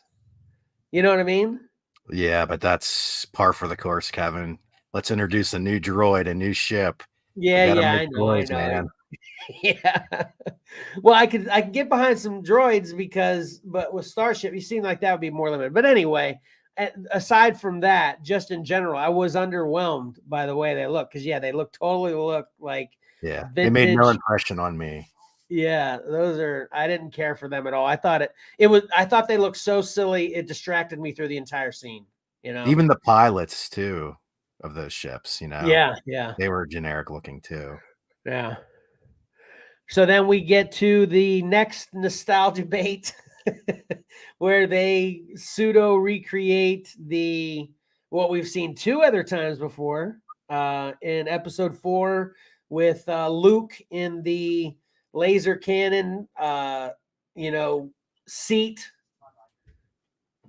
Okay, Mike from New York's chiming in. Obi-Wan used that ship after defeating Grievous. I know what you're talking about, Mike, and I think you're wrong. I don't think it's the same ship. I actually was thinking about that. I don't think it was the same ship. We can talk about that in the group later. But anyway, I appreciate the input. And then, Mike, what did you put up? Help me out, Karen. The T61974. What is that? Yeah, that's her ship. That is Ahsoka's ship. Okay, controversy. We will we will confirm all of these disputes and check them out in the comments after the show. But anyway, we get the next nostalgia bait with the recreation of the whole Han Solo and Luke Skywalker taking out TIE fighters in different cannons. Mike from New York is commenting. He thought those were great. It was a callback to how George described how he wanted the space battles to look. Okay, all right, Yeah, I'm Mike. not surprised about that. It's probably spot on. All right, I'm not gonna agree with that. But hey, opinions. Yeah, that's. I'm glad you liked it, Mike. I'm always glad when people enjoy things. That's for sure. But I didn't care for him. But anyway. Harkening back to episode 4, A New Hope, Luke and Han, when they're in the Millennium Falcon's, auto turret seats fighting the TIE fighters. And we got that in The Force Awakens with Finn and Rey in the Millennium Falcon fighting off the First Order TIE fighters as well. Right, Pat? Yeah. And now we get it again. Very similar things. So that takes away your little logic with the for a new audience, because you don't think this was extremely similar to The Force Awakens with Rey and Finn too? That scene didn't stick out. That just seemed like another space battle to me. It didn't stick out like a sore thumb, like watching the same training sequence rehashed for me, at least. Okay. Well, it did for me. That's what I first thought right away. Yeah, I can see that. Yeah, I can see that. So it was a little distracting because I'm like, oh, geez, But I will admit it was pretty cool. It was fine. It was fun. Space battles, action. Although, it also, again, another thing you kind of got to do to appreciate Disney Star Wars is be like, okay, this needs to happen for the sake of this story to go the direction they wanted to. Is they were able to take out everybody except Morgan. Right. How many ships were there? Like 6. And then, Morgan's the only, Morgan and what's his name? Morak. And I meant to tell you, obviously it's been more than confirmed that you were 100% accurate. And I was stupid for calling that Inquisitor a droid, the Snake Eyes Inquisitor. Is his name Morak? Morak. Yeah. Morak. Okay. Yeah. So him and Morgan are the only two that survived that space battle. So then Morgan is the Dathomirian witch. No, I know. I'm talking about the Snake Eyes Inquisitor. What's his name? Morak. But Marak. Sorry, Mike. The Jedi, the Dark Jedi is not Morgan. Morgan is the Dathomirian witch that's sort of. Oh yeah. What's the Dark Jedi's name? Yeah, I always forget her name. Yeah. I apologize. Thanks for Shin Hati. So we'll just call her Shin. Yeah. Okay. Thanks for that correction, because I was totally off the rails there, and so much so when you corrected me, I wasn't even tracking with what you were correcting me on. But anyway, so Morak and Shin are the survivors, but Morgan kind of skipping over the way they beat or survived, I guess I should say, which is another thing that kind of was like, what the heck is going on? Ahsoka puts on a spacesuit, and there's Mike from New York giving us the confirmation on the character name Shin Hati. But Ahsoka's in a spacesuit, jumps out onto her ship, while Shin and Morak manage to disable Ahsoka's ship, but not destroy it. And then rather than destroy it because it's disabled, which is, I thought, the objective, Ahsoka jumps out on the wing in a spacesuit with her lightsabers, and they start fighting Ahsoka, kind of focusing on Ahsoka rather than just destroying the ship, which again was pretty cool. Mike is saying who Ray Stevenson, and that's Balin, right? Is Ray, right? Yeah, they're Dark Jedi, correct. Yeah. What'd you think of that, Pat? Did you appreciate the visual fun of Ahsoka jumping around on the outside of a ship, which I got something to say about that too. Once you answer, with her lightsabers to fend off Merrick and Shin versus just Merrick and Shin trying to blast the disabled Well, starfighter out of the space. I think that was their intent. They weren't just trying to get Ahsoka; they were trying to destroy the ship. She was defending the ship. I thought that scene was actually pretty cool. The only nitpick I have is how the hell could she? Oh, sorry, how the heck could she get into her spacesuit that quickly? She has a lot of bits and bobs she has to get into that spacesuit. Right. I think it would be I think the ship would have been long destroyed by the time she got everything together. Right. And I do agree with you that I do think the way we're supposed to think of it is they were after the ship and Ahsoka's, fending them off. But you're flying around in space. You could go, split up. One come from one end, one come from the other.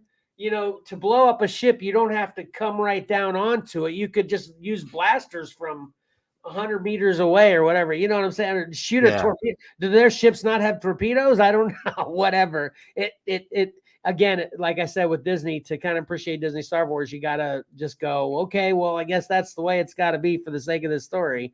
As far as it being convincingly realistic, that's where I'm saying it's lacking. But I did think it was pretty fun in general too.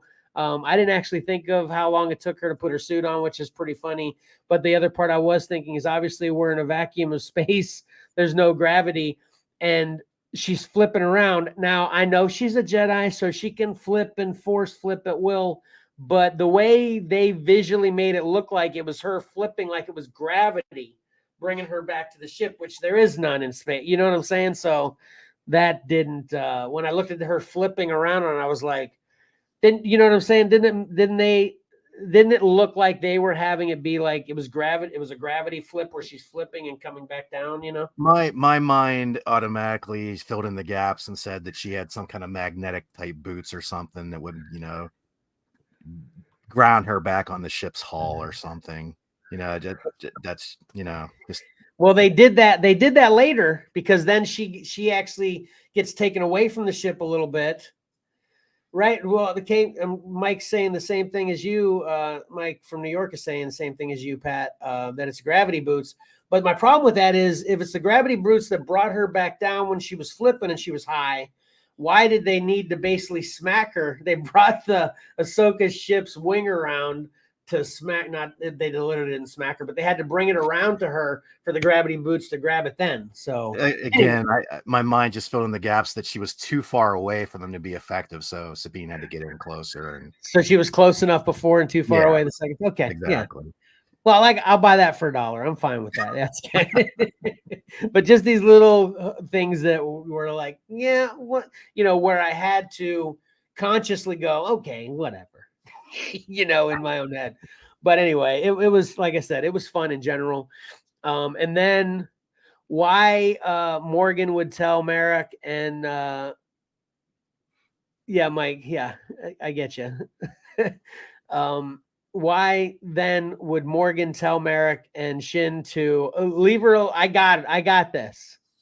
When then Morgan decides to take over the battle once Ahsoka's ship is revitalized and has its power again, headed towards the hyperspace ring. And Morgan's like, okay, I got this now, and kind of calls the dogs off. I mean, are they trying to win, Pat? What? I mean, there's a little bit of, I don't know. I feel like you're kind of overanalyzing this episode, Kevin. You think? Yeah, I think that's just the common battle strategy where they have the main gun turrets. They would tell their dogs to back off, and they would take care of it.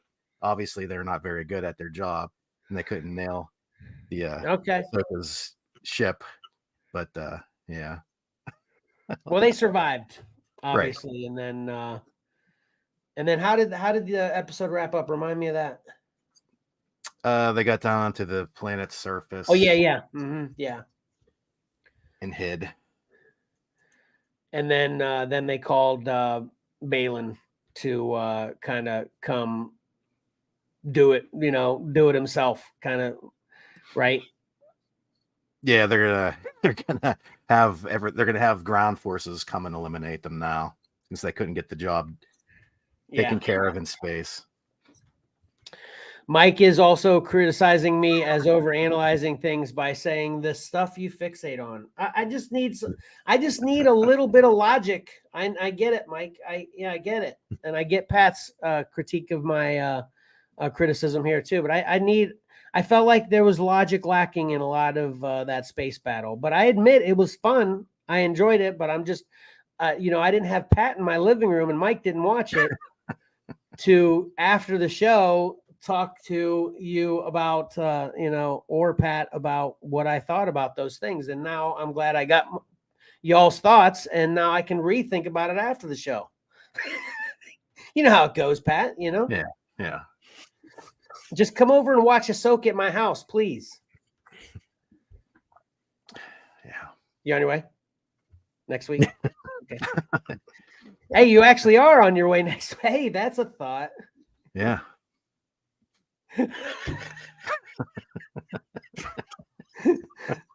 Mike in the room is having a good time commenting on the show today. He agrees with me. I didn't interrupt. I didn't want to interrupt. Well, Mike, once you watch it, I want to hear your opinion. I want to hear if you agree. You're just agreeing because it's 2-on-1 right now, but you might agree with me. You never know. Yeah, I was So agreeing just for the laugh. Yeah, Right. I got you. Basically, my take on this episode, it was a fun, good episode, except for the training part. The training part sort of, stalled for me a little bit, but I understand. I thought the Hu Yang's hologram dealio, I thought that was kind of cool, and I also liked the music of the training scene too. It made it give it that Japanese samurai feel. I thought was pretty neat. Okay. Yeah. Yeah, I think the episode was pretty good. I actually didn't enjoy this one as much as I did 2. And maybe it's because I overanalyzed the space battle too much, but like I said, I definitely can recognize it was fun. If you aren't looking to criticize it, which, that's my job though. So, you can totally enjoy this. So check out Ahsoka episode 3. We'll see what we get next week. And then, and this has to do with my teaser. I actually already have in the title, so it's not too much of a teaser. Does everybody remember Twisted Metal PlayStation 1 video game from 2001? I think there was a Twisted Metal 2 in 2003, Twisted Metal 3, Twisted Metal 4, Twisted Metal Black, Twisted Metal. There was like a whole line of them. I know you remember them, Mike, right? Oh, yeah. Yeah, I loved it. Do you remember Twisted Metal, the video game, Pat? Yeah, I had the first couple, I'm sure. Were you into it? Yeah, for a while there. Man, I was never a big racing car fan, stuff like that. But I like the uniqueness of that, where you're trying to destroy the other cars and things. So yeah, we were totally into this for a minute. Yeah, this brings back a lot of really good early, next gen consoles, video games, the PlayStation 1, and man, I loved Twisted Metal. And I think I actually like Twisted Metal 2 a lot. I think it started to fall off with Twisted Metal 3, and I actually didn't know, because I've been an Xbox guy for so long now. I didn't know that on the newest PlayStation, or I think it might have been PlayStation 3, there was a Twisted Metal that was just called Twisted Metal that came out in 2019, I think, as well. And Tyler just bought a PlayStation, or he's going to buy a PlayStation 5 to be able to get the Spider-Man exclusive game. So I might actually grab the Twisted Metal from 2019 to check it out, see if it is better, but still awesome. Is this only on PlayStation though? The newest Twisted Metal? Yeah, or even any of them. That's a very good question. I would assume yes. But I'd forgotten about it, and I'm like, that would be a fun game to play again. Yeah, I don't know for sure, but I do think it might be just a PlayStation game. But anyway, obviously this has Anthony Mackie on the poster there. And then the lady to his left on the poster is Stephanie Beatriz. And Brooklyn then Nine-Nine. Say that again. Brooklyn Nine-Nine. Yeah. And then you look on the back, in the back there, the classic clown ice cream truck that kind of, I think it was the majority of the covers from the classic Twisted Metal video game. And of course, that logo is exactly spot on from the Twisted Metal video game. But that crazy clown machete wielding character in the ice cream truck, that's Samoa Joe, which I'm not familiar with, but oddly enough, he's a wrestler. Okay. And then oddly enough, Sweet Tooth is the name of the character. So Sweet Tooth physically is Samoa Joe, but it's voiced by Will Arnett, which, you know, especially for the way the acting was, which is pretty horrible, which I'll get to that in a second. Why not just let Samoa Joe do it? But anyway, I don't know anything about Samoa Joe. Maybe there might be a some other reason they didn't use his voice, but anyway, then also some notable mentions. Thomas Hayden Church is the big bad guy in this. Well, a little bit, mostly big bad guy. There's kind of a three-way fight here, and then Nev Campbell is also a baddie in this with Mike Mitchell, which I only know him from Tomorrow War, but I liked him in that. So he's in this as well. But anyway, so, you know, Pat, you already mentioned a little bit. And by the way, for podcast listeners, this is a Peacock original. You can only see Twisted Metal on Peacock. And actually, this came out a couple years ago, too. This isn't, wait, is this? I thought this was new. Oh, yeah, no, yeah, I'm wrong. I'm confusing with another show I watched. Yeah, this is new. Yeah, this just came out in July this year, I think. So anyway, this, like Pat was mentioning, this is a car game, or the game was a car racing while battling. I don't know, were there ever racing, Mike, or was it just totally demolition derby style with rockets and machine guns and stuff? Yeah, I think it was all just trying to destroy the other cars. Yeah. Okay, there was no racing. Okay, gotcha. You were just saying in general you weren't into racing games. Yeah, car games. Yeah, vehicle games. Yeah. Gotcha. Okay. So this takes place in this post-apocalyptic world, of course. Disease and a virus has killed most of the world. Wow, there's a twist. Yeah. No pun intended. But anyway, the only safe havens in the world are, of course, major metropolitan cities. Like, and they don't have that many people in them. They're not like now, but basically the rich people that survived basically just built fortresses around major metropolitan cities, and then they have a bunch of minions there with them. But all the space in between, like they mentioned specifically Chicago and San Francisco and Pittsburgh, but all the space in between the major cities is just this desolate wasteland where, you know, there's no law, no holds barred, you know, road warriors type action going on. And Anthony Mackie plays what they refer to as a milkman. And basically what milkmen do is they're full-time drivers where all they do is go from city to city. Like, you know, they're couriers. You know, Chicago will call a milkman, i.e. Anthony Mackie, and say, hey, come pick this up and take this to Pittsburgh, you know, and then they have a car that's all souped up with jets and rockets and machine guns, and they drive like crazy just to deliver the package. So their full-time job is this life of danger. Thomas Hayden Church is a former cop that's trying to bring peace back to the outside major city areas. So he's got his own minions, but of course he ain't doing it right. He's just trying to, you know, make laws. And if you don't follow them, it's kind of a Judge Dredd society as far as he wants. You know, it's just, I will kill you if I decide you're doing something wrong, no matter, you know, whether it's stealing or murder, it doesn't matter, you know. So those are the three parts. Nev Campbell is the leader of San Francisco. She hires Anthony Mackie to deliver a package to Chicago, or actually she hires him to go to Chicago and get a package and then bring it back to him. So it's a doubly long trip. So I watched the whole first season And that's what the first season covers, is this entire trip for Anthony Mackie from San Francisco to Chicago and back to San Francisco. And the lady from Brooklyn Nine-Nine, I don't have my name up again. I forgot her name already, but I'm not familiar with her too much. But she kind of just comes along for the ride because in the midst of a battle, she gets involved, and then they start liking each other, and they decide to team up for reasons, you know. The ice cream man is just kind of a guy that he's so crazy and psychotic and rules the wasteland, of course, that you know, he's just everywhere. No matter where you go. It's kind of how the video game is too. I think everywhere you ever went in the video game, if you were going to fight the big bad guy, it was always the ice cream truck sweet tooth guy. Wasn't that right, Mike? Yeah, I think he was the main character. Okay, so to coin a phrase from Mike from New York, this show's ridiculous. Okay.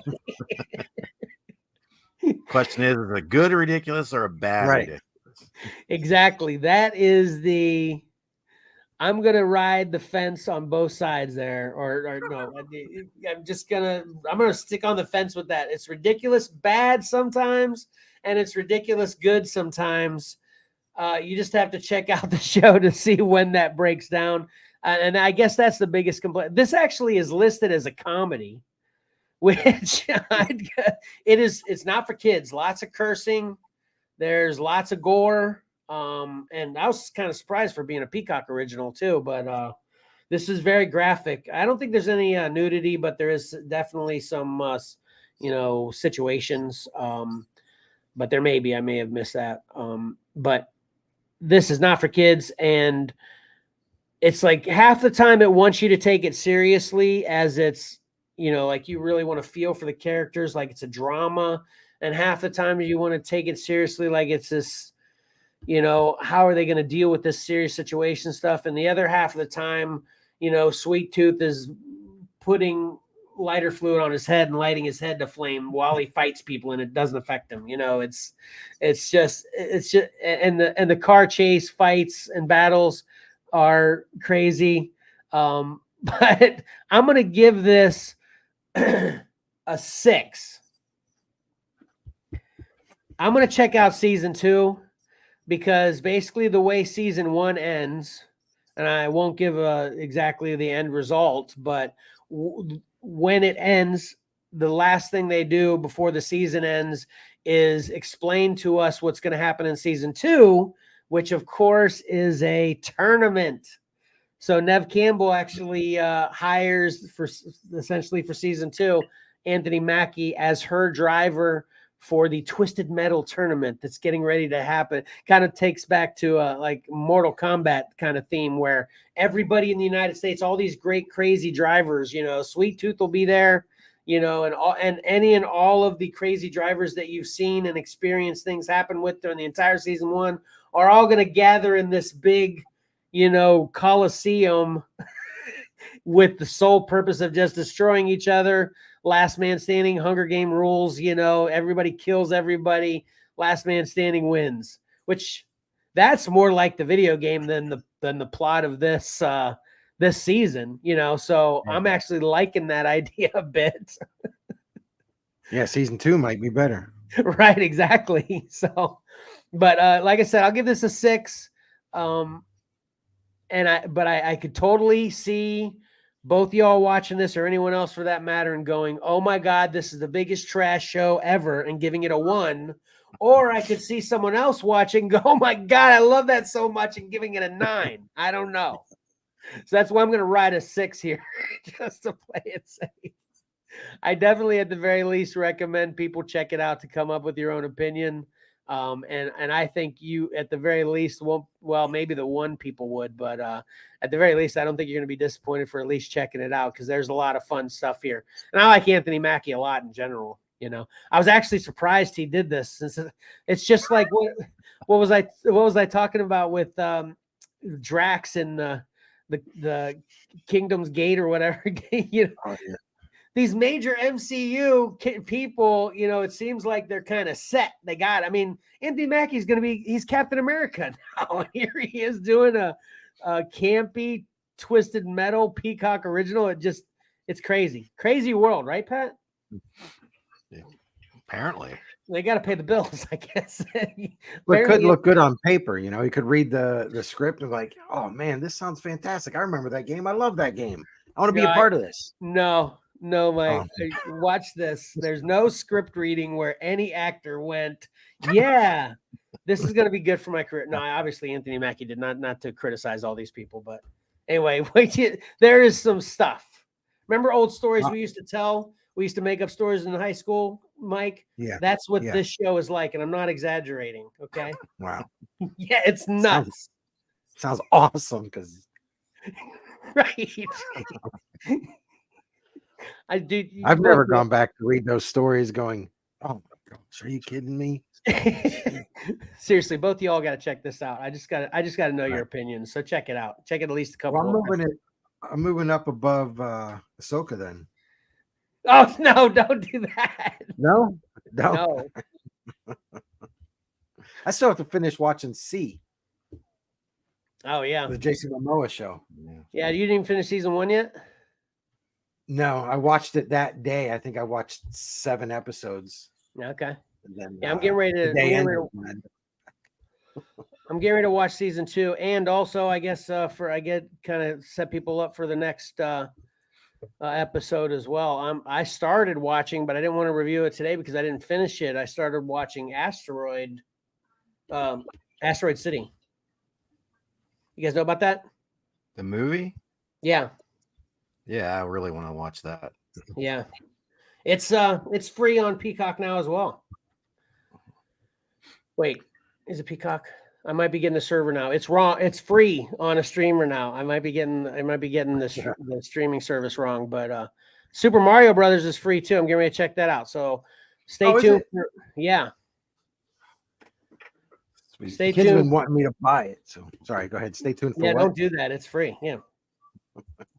Stay tuned for the next What Kevin Watched for the Asteroid City review, Super Mario review, as well as the next Ahsoka and Invasion. But so anyway. Did you guys have anything you wanted to add on What Kevin Watched this week? Nope. No. All right, I'll cover it in the recap.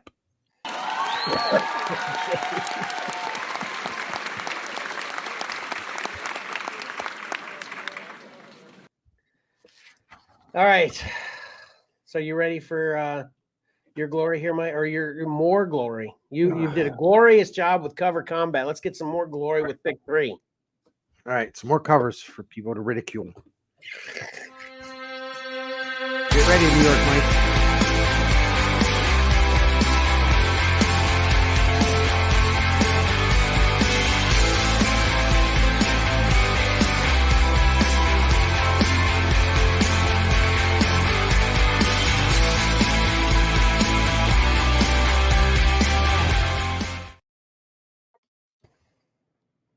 All right. You did it again, Mike. Did you do it intentionally that time? Because it was awesome. To do what? I always making your last statement over the first couple seconds of the intro. I love it. Perfect. Yeah. I don't make mistakes on this show. Good job. All right. Let's get to it. We've got.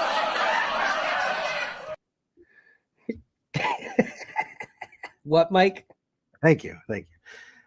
So we've got these are 10 covers for books that are coming out this Wednesday, September 6th. And we'll start off with Immortal X-Men 15 from Mark Brooks, Star Wars Dark Droids #2, Lionel Francis Yu, Batman 137, Rose Besh. I think I said her name right. Birds of Prey #1 from Art Germ, Moon Knight 27, Elena Casagrande. Is that Casagrande? That's like Big House. Yeah. Huh.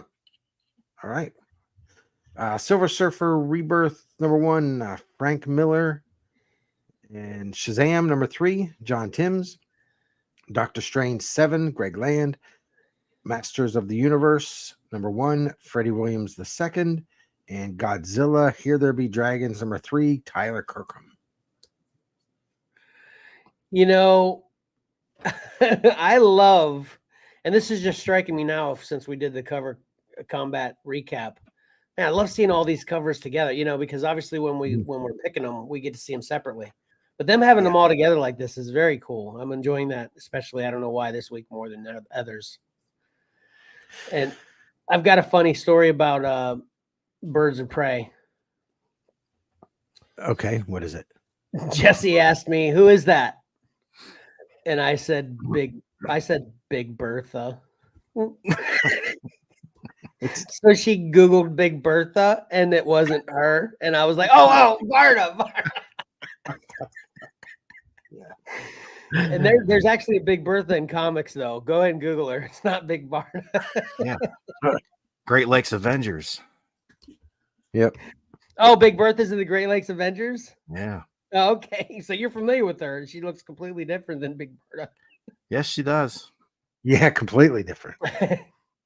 But obviously we were loving that cover. That's why we were talking about it, you know. Right. But anyway, what do you got? Yeah. Want to talk a little bit.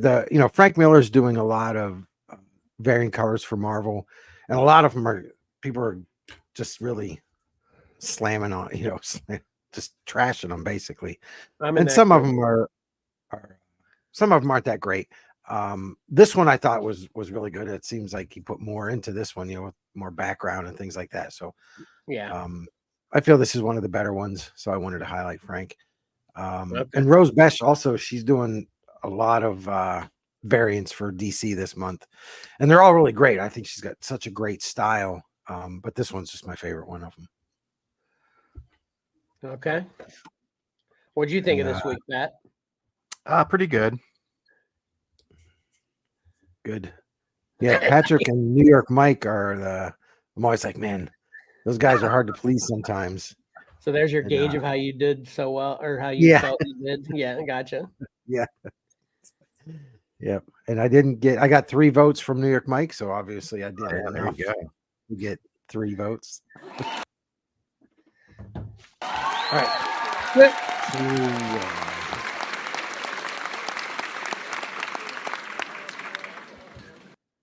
Good job, Mike. Thanks. There were actually 2 covers that didn't receive any votes this week, though. Uh-oh. Who's guessing? Pat, you up? You guessing? Yeah, I'll guess.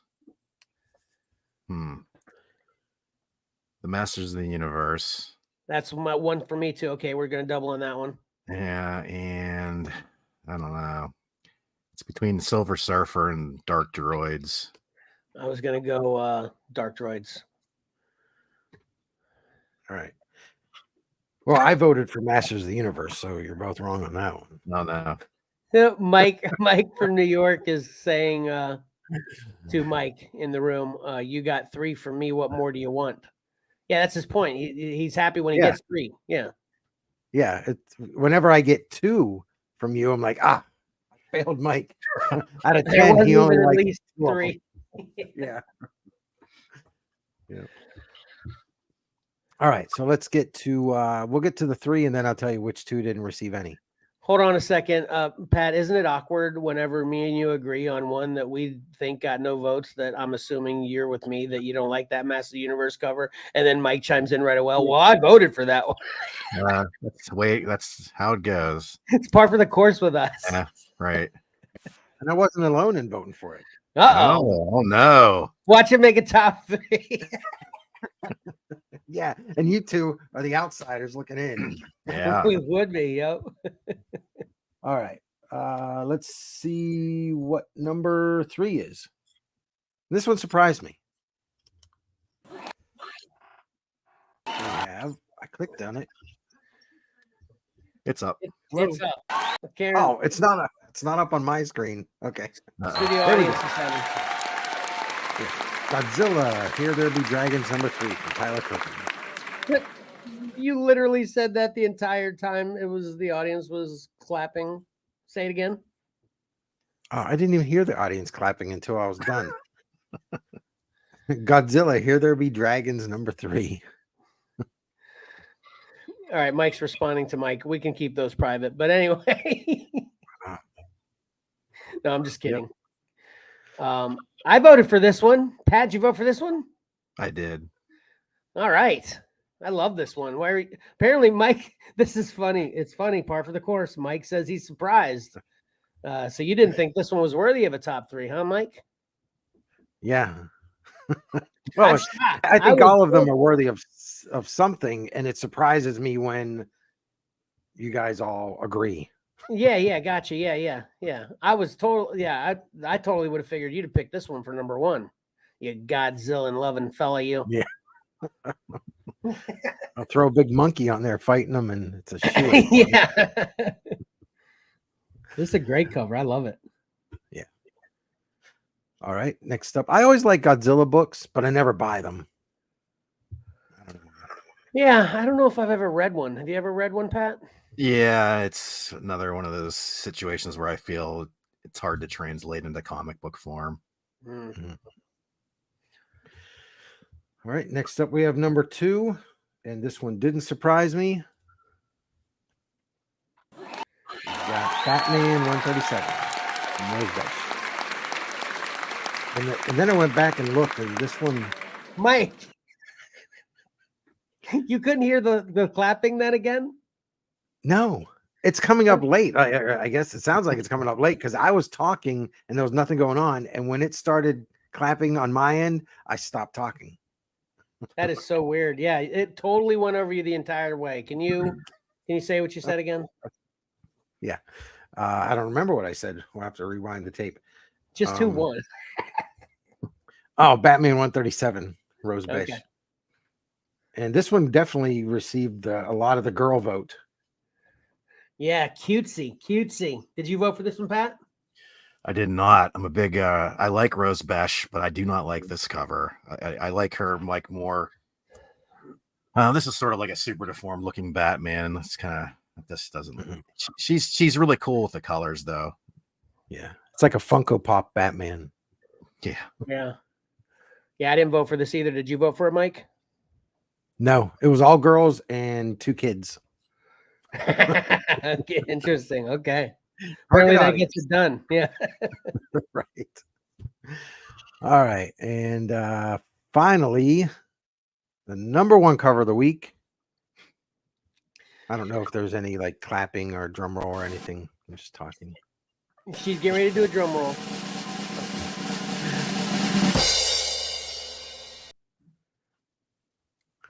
Nice. It's not even up on my screen. Oh, it's up on mine. We're good. And first place, we have Birds of Prey #1 from Archer. And this one got all the grown-up men. My wife loved how this was not a pinup model type visual of a female, real tough, strong leader type female look on this. My wife loved this one a lot, so. Yeah. And it got girls voted for it too. It was a joke. Yeah, gotcha. Yeah, no, that was hilarious.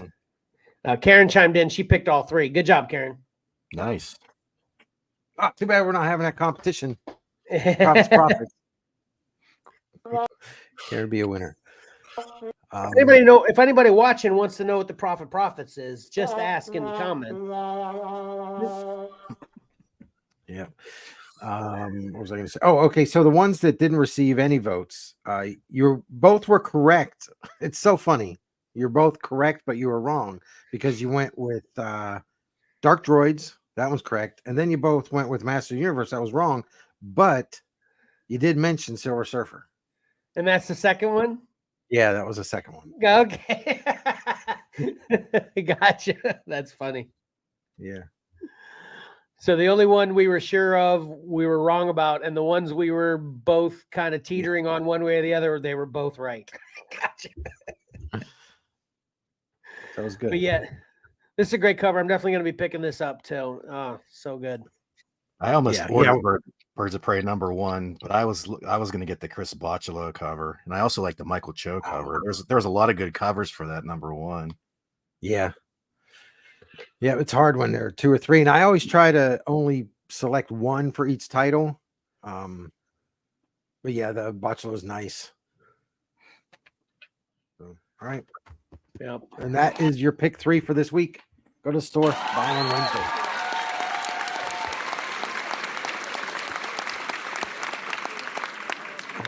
What's going on? I asked Mike if An audience. Mike's really behind, I think. I think he is too. Yeah. Yeah. But anyway, I mentioned to Mike, I was questioning whether the X-Men and the Dark Droids cover were connecting covers. Did you catch that, Kevin? no. Yeah, I'll put everything back up. Look at those. Hold on. It's like the same incident or the same moment, just at different angles. I'm not tracking at all. Yeah. Right. You see, one of them is from C-3PO's point of view, and the other one is from Wolverine's point of view, just because of the location of his hands. C-3PO's hands, they're coming forward like it's coming at you. And then on the X-Men book, it's got the hands coming at Wolverine. It's almost like those are C-3PO's. Oh. Don't you love it when you have explain a joke for 5 minutes? Yeah, I'm sorry it took you so long there. But I did not even notice those hands on the cover of X-Men. That is awesome. Yeah. Let me guess, the audience is laughing right now. Yeah, you're correct. You'll know in about 5 seconds. Yeah. That was perfect.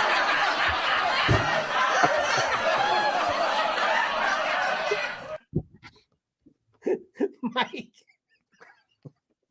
you could not have timed the let me guess, the audience is clapping right now more perfectly when the audience was clapping than if you tried. It was hilarious. But anyway, those are what is going to be known as the new overlapping connecting covers. You know, like they have right. These are, you put them on top of each other. Yeah. Thanks for pointing that out. That was awesome. Sorry it took me so long to track, though. That was great. Oh, man. All right. But that was good stuff, though. Yeah, I think another great week. Good job. Thanks. Okay, now, are you ready for the next episode, Mike? Yep. All right. Wait, what's that? Oh, you do it.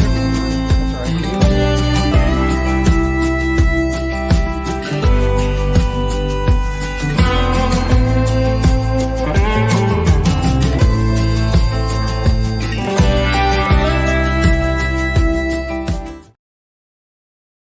That's never going to get old for me. Never.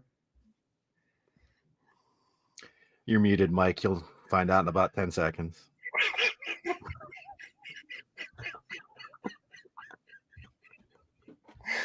Oh, man, I love this show. Anyway. Well, you know, when you play the intro, it mutes everybody. The intro was done, but I was still muted. I think you need to leave and come back at some point, maybe. Yeah, you're wonky. You're all wonky, yeah. Right, do your review real quick, and then during Pat's review, you should leave and refresh and then come back. Yeah. Well, we'll see. I don't know what he's reviewing. It might be something I want to. Okay, then during mine, because you know mine suck. So. All right. Let's see. What did I read? And hopefully you guys didn't read this too yet. I don't have it yet. I don't have it yet either. Is it up on the screen already? There it is. Oh, yes, it's up on the screen. Yeah, I should probably leave and come back. Anyway, all right. So coming out August 30th was The Plot Holes #1 from Sean Murphy and John. Sean Murphy does everything in this book, but this variant cover was my favorite one. I put it out last week in pick 3. So John Samariva. Let me get to my notes here. Hold on. Let me put up this is the cover A.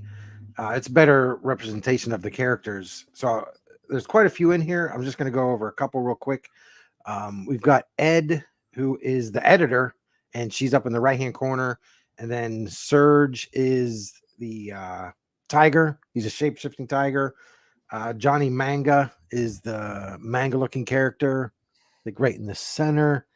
And then Kevin is the little kid, the little Calvin-looking kid in the bottom. And he was created in the 1930s. And as he's described by another character within the book, he's a racist geriatric because he's so old, and he says things that you would hear like a grandfather say from the 30s. Anyway, which doesn't make them racist. It's just they haven't brought up to the new times. It doesn't mean they're necessarily racist just because they may say things that are now known to be racist. Right. Just to defend some grandpas out there. Love you, grandpas. Yeah. And then in the center is the main character. There is Cliff, and he is a struggling comic book creator. So love it. Love this plot. Yeah. So basically there's a wait. Okay. They're all in a part of a program that was created to be a hub for the world's digital books. The program started to delete books rather than publish them. So Ed, who's the editor, created the plot holes, which is this group, in order to save the program and the unpublished books. I'm reading this, so I'm reading poorly. Then each day there's a new set of books that are presented to them, and then Ed basically needs to determine whether they should be edited properly and published, or there's just no hope for them and they should just be allowed to be deleted. And basically what happens when they're published, the reviews that are written by the real world people determine how good things are. If the reviews are poor, then the program that they're all a part of internally, their percentage goes down, and they could end up ceasing to exist if they get to zero. So basically, they need to make sure that these books get good reviews and their edits are good edits. Yeah, that's pretty much the gist of it. It was, as I was reading it, I was like, man, how am I going to explain this?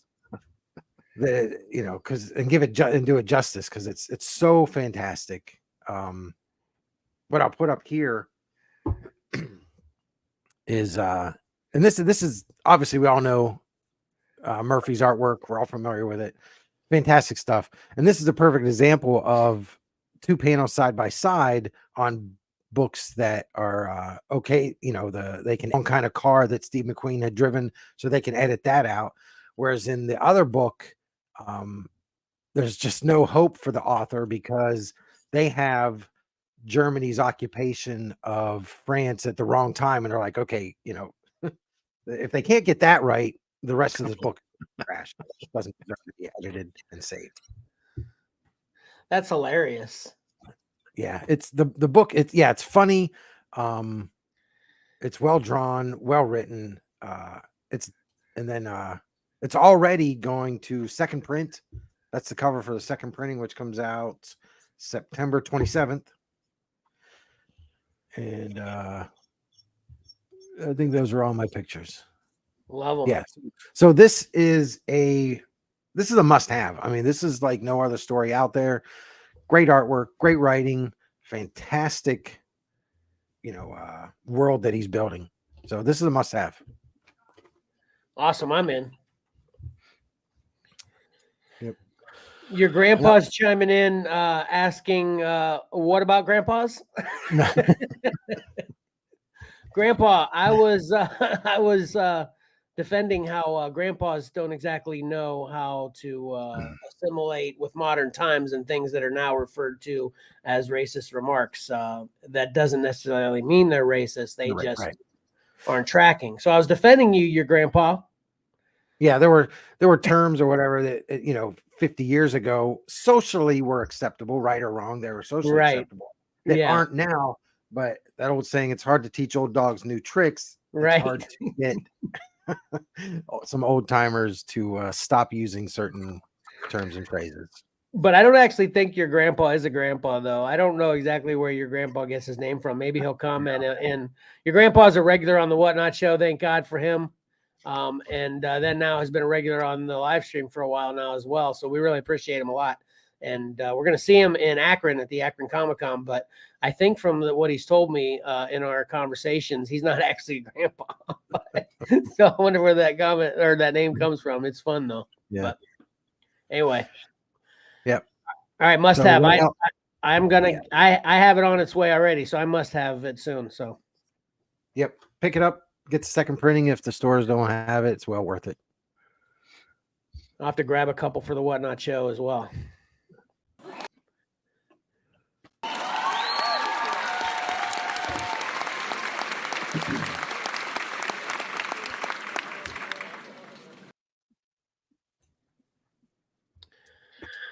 All right, Pat, what do you got? I got three kind of quick ones. First of all, I have this. I got this in the Five Below 4-packs that we had discovered a few weeks back. And this was just sitting there, and I was like, yeah, you know what? I'm going to read this thing. So this is Superman 75, the 30th anniversary special edition by Dan Jurgens and Brett Breeding. It reprints, the landmark issue from 1993 with sort of a roundtable interview at the beginning with the creators. Okay. The problem with that is the interview is not complete. It cuts off, and it's to be continued. And I can't even remember where it's to be continued. I was too angry at that point to remember and try to track it. I think it was like a deluxe edition or something of the Death of Superman. So kind of spoiling things there. That's what this is all about, in case you didn't know. It's right there on the cover. The Death of Superman. This was a hugely hyped event book back in the day. They made a huge production out of it. Let me tell you, you get back and read this thing, you wonder what all the hype was about. Let me first say, I'm a big Dan Jurgens fan. I was on board with Dan Jurgens from his Booster Gold series, and I liked him ever since. I liked when he came on Superman. I was still reading Superman at the time, and this book basically, as many may well know, it's all splash pages. Every single page is a splash page, one image, sort of to build around the epic scope of what was happening here, this final battle between Doomsday and Superman. And boy, I tell you, the art is inconsistent, the story is disjointed, and you think for a story that they'd been building up and getting ready to hype and make this big event book around, it seems sort of rushed in a way too. Wow. It's, I don't know. I read it at the time. I soon checked out of the Superman books shortly after the Rebirth era and never went back to Superman. Quick history, I was never a big DC fan, but John Byrne sort of brought me over, and George Perez on Crisis, John Byrne on Superman. I read Superman up and through this point, but then soon after I tailed off. But this, I don't know. It's just not a good book. Not a good book. Wow. It's more, flash than substance, I think. So it was just all about hyping it for the money. Wasn't about quality. Got it. Some things never change. Yeah.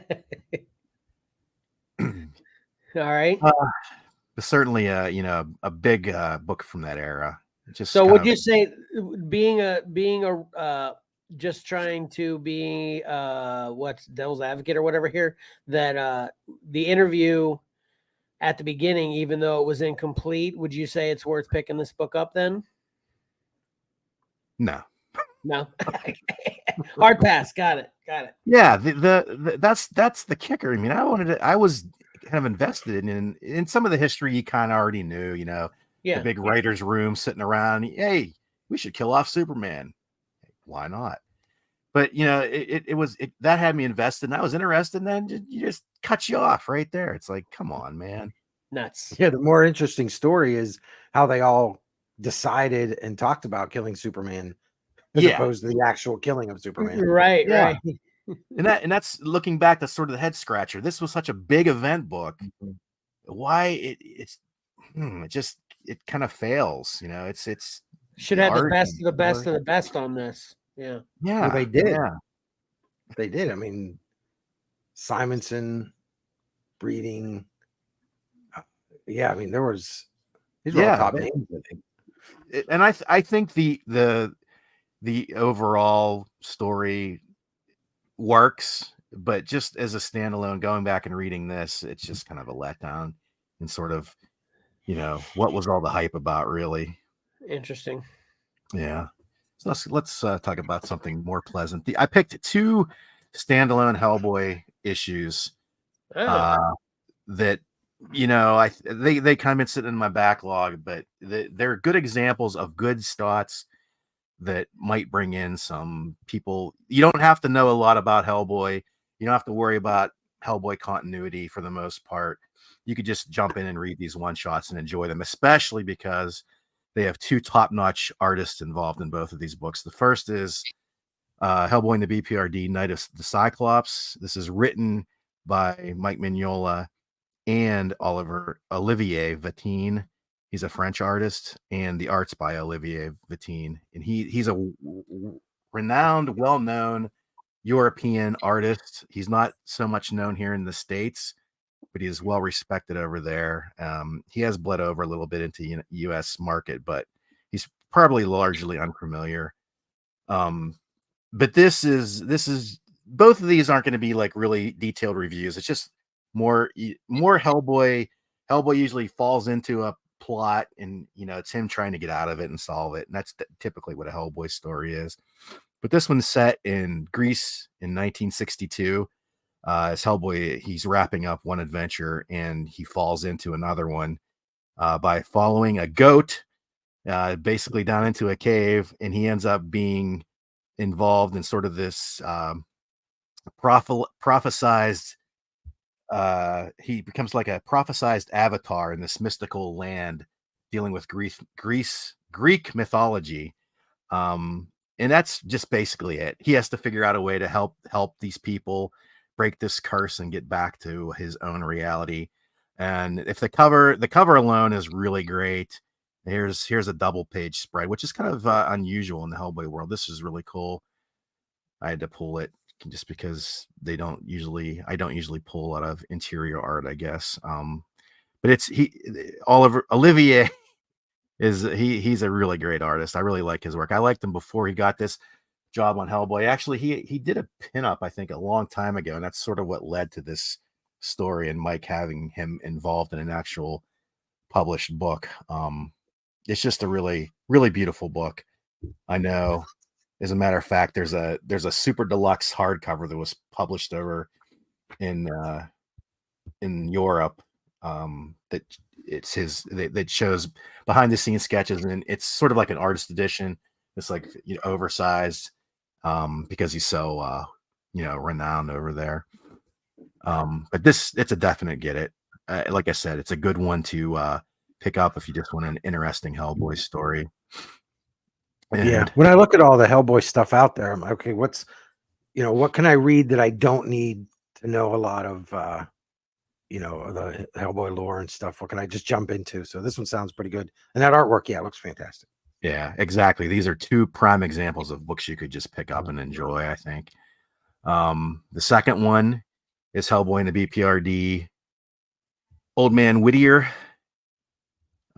This is by Mike Mignola and Gabriel Hernandez Walta, who I was sort of familiar with. What was the name of the book he did with Jeff Lemire about the trucker you reviewed, Mike? Do you remember the name of that? Yeah. I actually just ordered the trade paperback, but I can't remember. Yeah, I can't even remember now. Yeah. And I think he did some Black Hammer work with Jeff Lemire also. Yeah. But this is another, like I said, another standalone story. This is Massachusetts, 1986. This woman inherits an old family home, and this family has been trouble in the past in the Hellboy universe. Again, you don't need to know about that past stuff to enjoy it. but this Whittier family has a bad past. So Hellboy goes with her to investigate the house. And it ends up in this creepy old snaky things happening. Here's an interior page on that. This is, you really have to get a really close up shot to see what's going on here, but they digitally overlaid like a grain on the paper, so it looks like the paper has like a fine grain to it, and the effect is really cool. But some phenomenal artwork in this book, some creepy stuff, like I said, with snakes, and his Hellboy is really good, and his creepy old men that have snakes coming out of their chest cavity is really cool. So it's another get it. Another get it for people who just maybe want to try out a Hellboy story. I think these are two easy ones to pick up and enjoy. Yeah, it was Phantom Road is the There you Lemire go. book that Gabriel does work on. There you go. Yeah, I that's one of those books where I was gonna get it, but I saw it was only like 4 or 5 issues, and I was like, I'm just gonna trade paperback this guy. So that's it. It was on order for last month's preview, and I ended up picking it up. So we'll see. I'm For sure it's Phantom Road? Yes. Yeah, I think it's going to go beyond that. I think he Okay. has right now. Lemire said something around 50 issues is what he's shooting for. Oh, That's wow. yeah. Okay. When did you say when these came out, Pat? I think these were like 2002 books. Okay. Awesome. Well, I definitely wrote them both down. I'm gonna pick them up. Yeah. I say 2002, 2022. Oh, I literally thought you meant 2002. Okay, 2022, last year. Okay, got it. I have a backlog, but it's not that bad when it comes to Hellboy. That was going to be a follow-up question later. Is why haven't you read these yet? But anyway.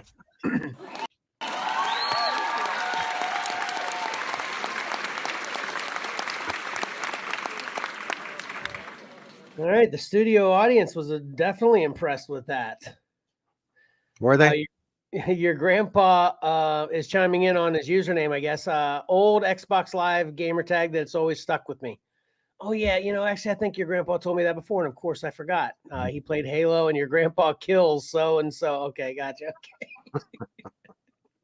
Yeah, that's, we live in that world with usernames following you, wherever you go. I'm Rakira Fett. I used to be Savage Dingo for the longest time. And everybody was like, where'd you get Savage Dingo? I just pulled it out of my dark and remote places one day and stuck with me. But so it was a real hard transition to Rakira Vet, but definitely those old years. Sorry. Yeah, I'm still El Super Beast. Yeah, El Super Beast. All right. So what did I read? I read X-Men Days of Future Past Doomsday, #1 and #2. And are you guys familiar with how this one differs from Days of Future Past at all? This book is totally unfamiliar to me. Okay.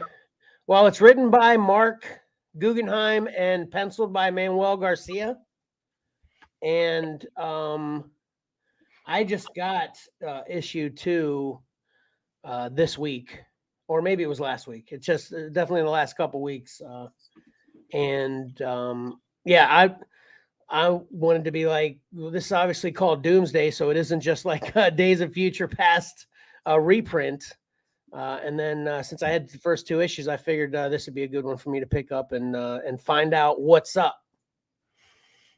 So I've read the first 2 issues, and there are differences, but so far it's extremely similar to Days of Future Past. And sometimes I get confused with what I read from the X-Men run 141, which we've highlighted in Cover Combat recently, but and the movie, kind of, and what mixes up and which is which sometimes, so I don't exactly know how well this is matching the movie or the comic book. But it was all same familiar stuff, the Sentinels are created as a kind of response to Senator Kelly's assassination. And, obviously the whole X-Men story forever has been, mutants are hated and the X-Men are, fighting to help mutants become more assimilated with humankind, while there's other mutants that are trying to do it the other way. Just the humans want to hate mutants, then they'll hate them back and kill them and stuff. So then Senator's killed, and they create the Sentinel program. The Sentinels destroy all of the mutants except a select few, and kind of that sets up Days of Future Past, where they have to go back to the past to change course of events to stop all mutants from being annihilated in the future. That's kind of the setup for Days of Future Past. If you weren't familiar already, this one, it seemed we're just kind of focused on, at least the first two issues, we're just focused on those old events. We haven't got to the future and then coming back to the past to change old events to, obviously change the future. We're just experiencing, like, especially here we are in issue 1, Senator Kelly is assassinated. Then Polaris is killed by Nitro. He's with the Brotherhood of the Evil Mutants, which that's a new thing. I don't even remember Polaris being around originally. Was she around originally? Do you remember? Does anybody remember it that vividly? Pat, by chance? Mike? I remember her being around. I don't remember Days of Future Past. Gotcha. Okay. Well, I meant around in Days of Future Past. Gotcha. Okay. So, so she's killed, and that kind of is what. So Senator Kelly's killed. That makes people start to hate mutants. Then Polaris is killed when she's battling Nitro, and he explodes and causes all kinds of other death and destruction, which creates the Sentinel program. And then that's what prompts Magneto to take all the nuclear weapons he can get his hands on, kind of like Superman for A Quest for Peace. He gathers all the nuclear weapons in the United States, and he's going to destroy all the people, or destroy all the Sentinels and all the people that support it with these nuclear weapons. Of course, the X-Men, led by Phoenix in this scene, come to actually, oh yeah, this is still the end of issue 1. Phoenix comes to the scene to steal the nuclear weapons back. She has a major problem with, I'm sure you guys are familiar with this, Mastermind. She has major problems with Mastermind, one of Brotherhood of the Evil Mutant members, and she kills him, but it's sort of accidentally. It's like she hates this guy so bad she didn't mean to kill him, but she kills him. And in the midst of killing him, he does something that activates all the nuclear bombs. So she's sacrifices herself to can kind of control the explosion, so it basically doesn't blow up the whole rest of the world. And the only two other people near her are Cyclops and Shadowcat. And Shadowcat can't phase Phoenix because that'll mess with her abilities to be able to control the explosion. But Shadowcat is able to phase Cyclops right at the instance the nuclear explosion happens, but not before there's enough radiation that burns Cyclops's eyes out. Okay, so this is what happens in the last panel. of issue 1, Phoenix dies, Mastermind dies, Phoenix dies, Cyclops loses his eyes. Okay. And then in issue 2, we see what actually you can see in, I don't know if how well you can see it on the cover of issue 1 there on the right-hand side is Cyclops. He's got a red bandage around his eyes rather than his, his optic lenses, because he literally has no eyeballs. So I'm not exactly sure what use he is at this point. Yeah. It's like, all right, what power do you have now? Right, exactly.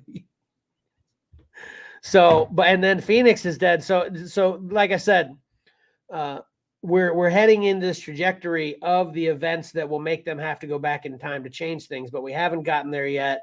And then in issue 2, essentially they mourn Phoenix, and they talk about how, especially since this nuclear explosion thing happened now, even though Phoenix essentially saves the United States by, enclosing it, she kind of was instigator of it happening. So, of course, the United States government hates her even more. And, of course, Stryker's in play here. And Stryker actually is the president in this timeline, too. And he makes this whole program where all mutants are, like, kept in a fenced off area, for their own good, and of course, Magneto's not having any of that, but Magneto feels bad about Phoenix dying. So he agrees to not fight to kill humans anymore. He's just going to kind of stay away from them. And then at the end of issue 2, like I said, the first half of issue 2 is them kind of mourning Phoenix and what I just said happening about Stryker. And then kind of the second half is, as you can see on the cover there, Cyclops marries Kitty Pryde, Shadowcat. And then that's how issue 2 ends. And so I kind of felt like it, with it having the Doomsday on it, it was a different story, but it seems like a new take on the same story. You know what I'm saying? I don't exactly know what the whole deal is yet. I haven't read anything about it anywhere else aside from actually reading the comic, And honestly, the art inside's kind of, it's got some hokey spots. I always say I need to take panel pictures, but yeah, you do. You guys do all the time, yeah.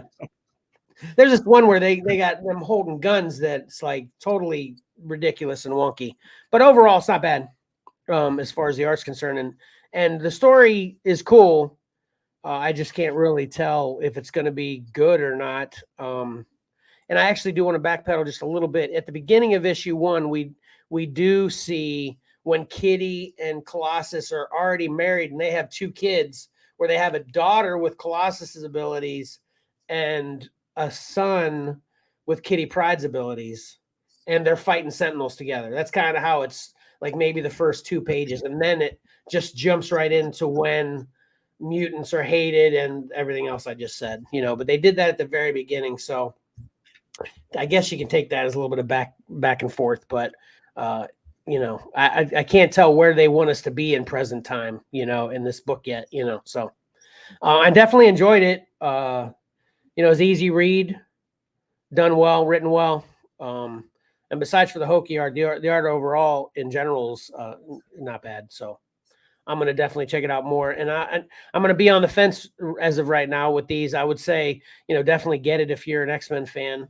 But as far as being a quality story overall, though, I'm kind of undecided. So until I get more. Do you know how many issues this is going to be, Mike? No, I'm with Patrick. This wasn't even on my radar. I didn't know it existed. Really? Yeah. Honestly, I don't pay a whole lot of attention to X-Men books right now. Yeah, I know you always say that. I'm not really liking that too much, but anyway. Wow. I mean, they're not the X-Men that we grew up with. That's what you keep telling me, and I can't dispute. That was another reason I picked this up, actually, because you keep telling me, because I haven't read a new X-Men book in a long time. When was the last time you read an X-Men book, Pat? It's been fairly recently. I read the main X-Men book, but I'm way behind on it. Okay, well that's good. So I haven't read the new X-Men book in a while. Mike has been saying to me what he's been saying for a while now, so I keep meaning to pick it up, and I figured this was a good spot for me to grab. Not that this is I'm sure in continuity or anything, but Throw that back up, Kevin. okay. I said I was muted, but I was going to say that those two need to hire a better wedding planner. That's a terrible venue. Yeah, they're kind of married. This actually is legit from in the book. They're like in the middle of this big battle, and they're essentially conceding to the fact that they're going to die. It's kind of weird. They're conceding to the fact that they're going to die. So Kitty actually proposes to Colossus, and he agrees. And of course, they have a rabbi nearby that just comes and marries them on the spot. That's kind of how they play it out. How convenient. Hey, you behind that sentinel debris. Yeah. Over here.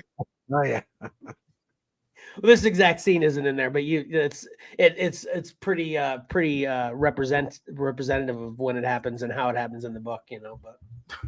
But anyway, like I was saying, Mike has been telling me about that with the X-Men for a while, but I don't like to trust people, especially when they dog things I love. So I'm hoping they're wrong, Mike. And when I read them all, I'm going to let you know, and hopefully I'll let you know differently. You know? Right. Well, there's a lot of X titles and all that, and I base it on listening to Wes on Thinking Critical, Right? and he's very critical of the X-Men. Yeah. So, yeah, exactly. so I listened to him and like, I'm not going to pick that up. I don't think that guy likes anything.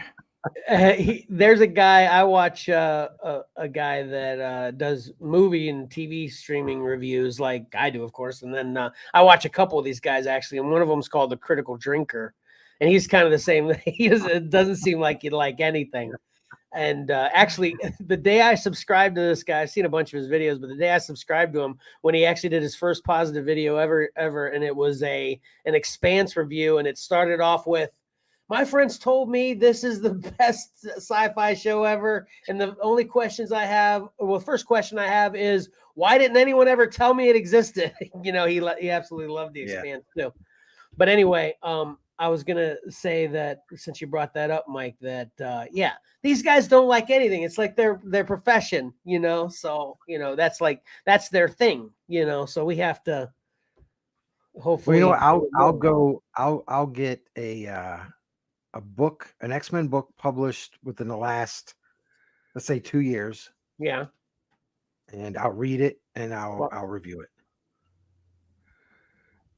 Okay. Well, you should be fair. It should at least be a couple, 3, right? All right, I'll read 2. And I've got them all, so all you have to do is get them from me and me give them to you. Oh, that's true. Yeah, you I have them all. Yeah. Yeah, I actually recently I'll get like a 3-issue run. Okay. I'll hook you up. I'll leave it in Bravo this week. Okay. Perfect. But I'm not getting any of them except the main title now. I decided to kind of go by the wayside with that because I need to cut things. So, you know, we talked about that. But anyway, that's what I read. X-Men Days of Future Past.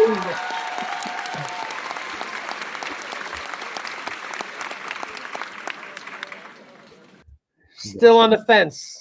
Wait until I tell you what it's all like when I figure out exactly how well it's done. All right. All right. All right. Your time is now, Patrick. You ready? I'm ready.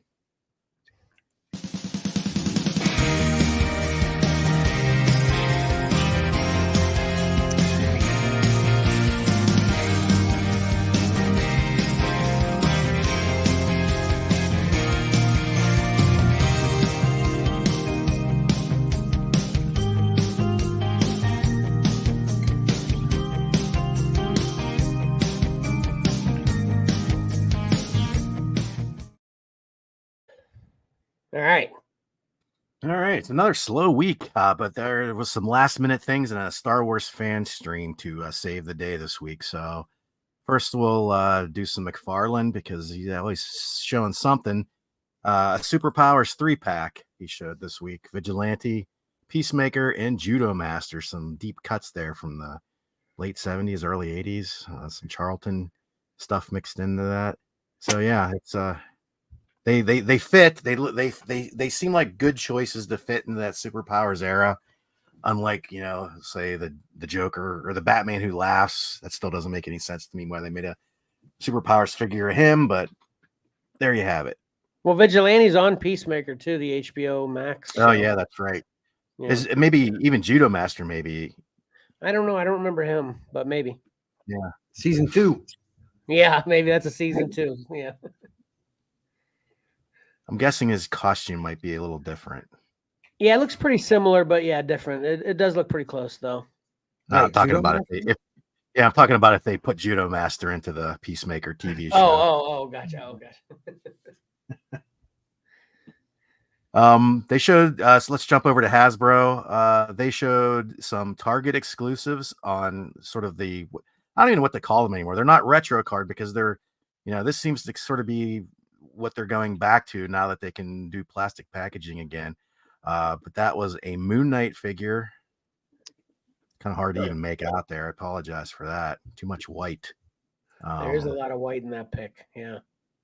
These are like the old retro Toy Biz throwback cards, but these are 6-inch Marvel Legends.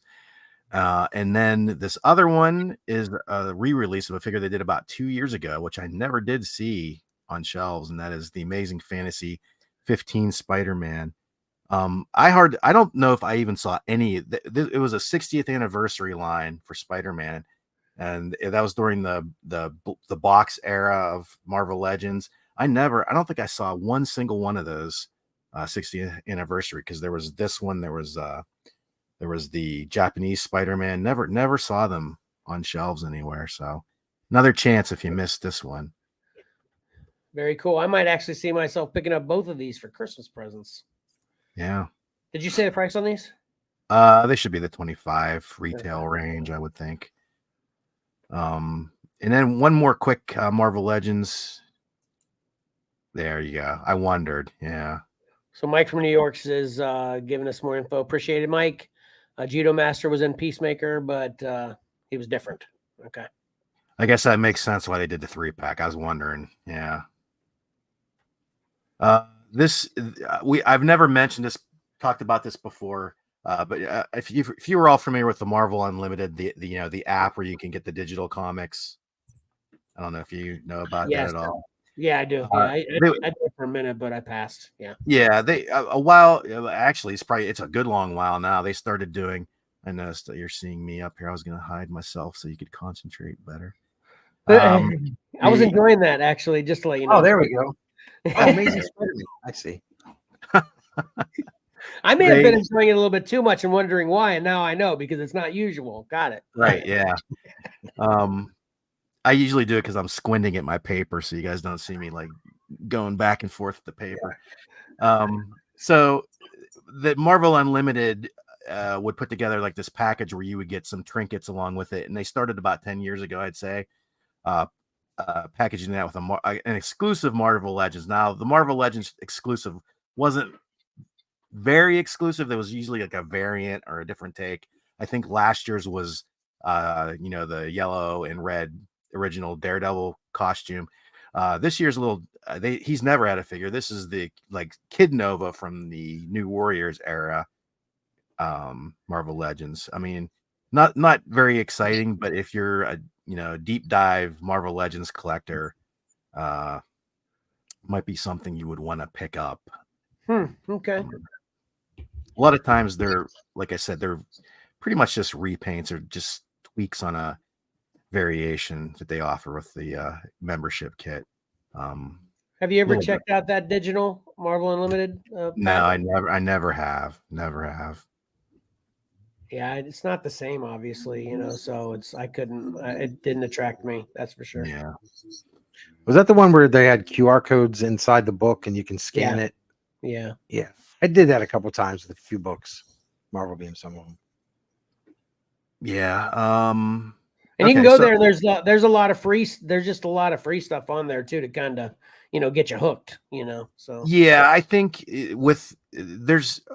I think they're one and the same, but you could input your codes, but they also have a huge archive that's free to read. Not you right. don't have to put codes in for it. Well, I think the archive's even limited though. There's like some free to read in the archive, but then there's a lot that you have to pay. You have to be a member to read.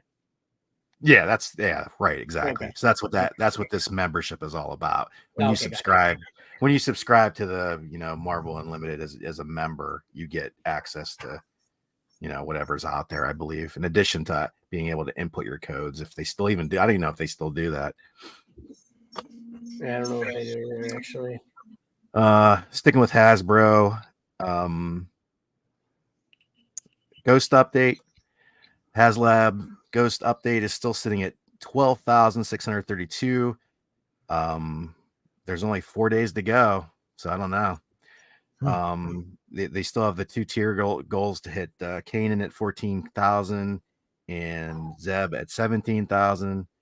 The one thing that came out this week that I was not aware of that they mentioned in the fan stream was if they hit the 17,000 mark to unlock all the 4 figures, Sabine and Chopper will be available as a separate add-on purchase. Oh, interesting. Have they ever done that before with HasLab? If they max out, that they have a special add-on purchase if they max out, it seems weird. Yeah, I mean they call that an add-on with Kickstarter, but I don't know if they've ever done it with the HasLab before. Not that I'm aware of, but I could be wrong. Huh. And again, this is just so you get the card back with the mural, like I've shown in the past. Yeah. There's gonna be, and we actually talked about that. Why would this be? Why would they not be putting out, Chopper and Sabine? Well, they had them planned on that card back, and they must have been holding it for a reveal here. But that's I don't know. I'm not so sure it's gonna make it now to the full 17,000. So. But there will be other opportunities to get Chopper and Sabine, just not on that card back. Yeah. Okay, so we'll dive into all the reveals from the fan stream, which was, of course, Ahsoka focused. And these are all Black Series, retail $25. Chopper is getting a re-release tweak for the Ahsoka series. Ezra, an HK-87 assassin droid in red. Hu Yang. I like Hu Yang. You liking Hu Yang?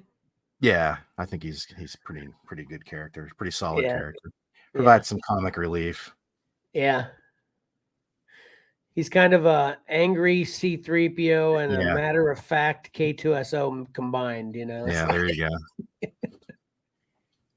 Then we got Marok. And finally, Morgan.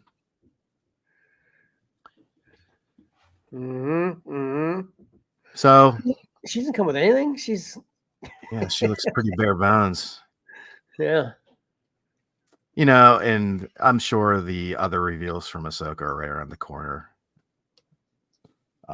Especially because you can sort of see the other characters in the mural that forms on the side of the spines there, and you can see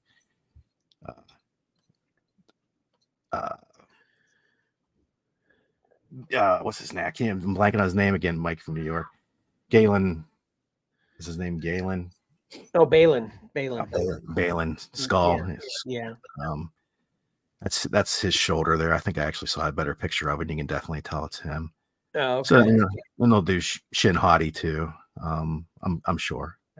But if you don't have enough of them in 6-inch form, you can also get them in the vintage line, because we have the HK Assassin droid there, and we've got Morgan there, and we've got Hera there. Is this one of those digital where she won't actually look like that in the package, or is that new packaging? Like with that purple inlay or whatever it is? Yeah, it's the digital shot. Gotcha. They're trying to, it's lost for words. So they're trying to capture the look of it being in that plastic bubble, So Right. it Yeah. gives you that weird effect around the figure. Oh, gotcha. Yeah, that I mean, that's pretty good. I'm still haven't quite warmed up her on the show, but that action figure looks pretty cool. Same thing with Morgan too. She's not a very convincing baddie, is she? She's not a very intimidating. She's kind of, I don't know. She needs to whip out with some magic or do something tough. Or I guess we're relying on that one fight between her and Ahsoka to be the reason why she's scary. I don't know. Yeah. Anyway, and then the final thing I have, this was really last minute. I found out about this last night. Wendy's is doing DC minifigures, and they're awesome. what? They come in the kids' meal. There's 18 of them altogether, and they come in packs of 3, and they come with a collector card, a little collector's card. I'm just gonna, sort of roll through the pictures here.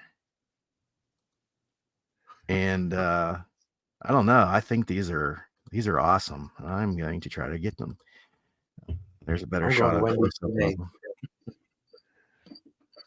What'd you say, Mike? I'm going to Wendy's today. Yeah. Man, bad time to go on a diet. Dadgum.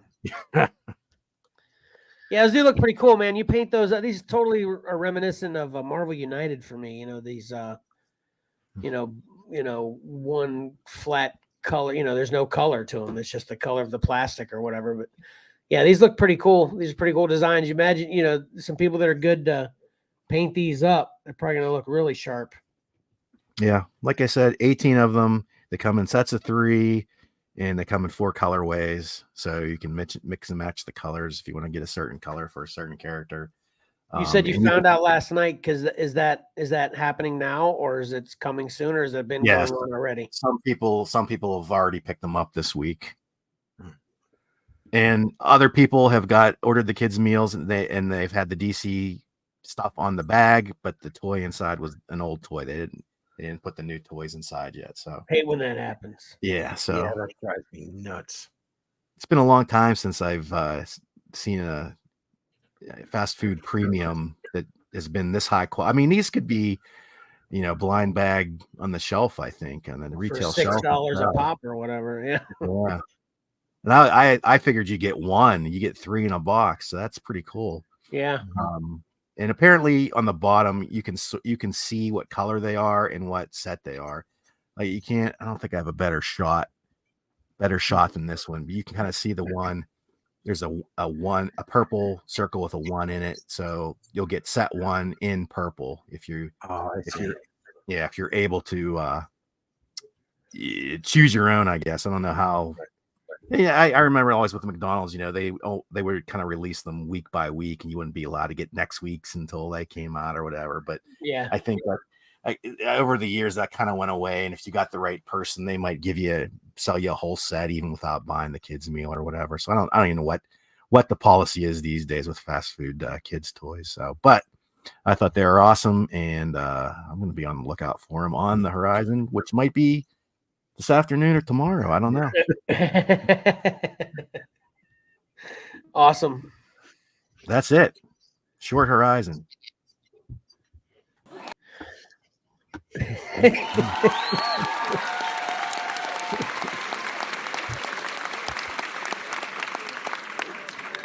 I was just waiting for that delayed audience reaction. Mike, do you I hear barely it? heard the audience. You're just hearing it now? It just finished.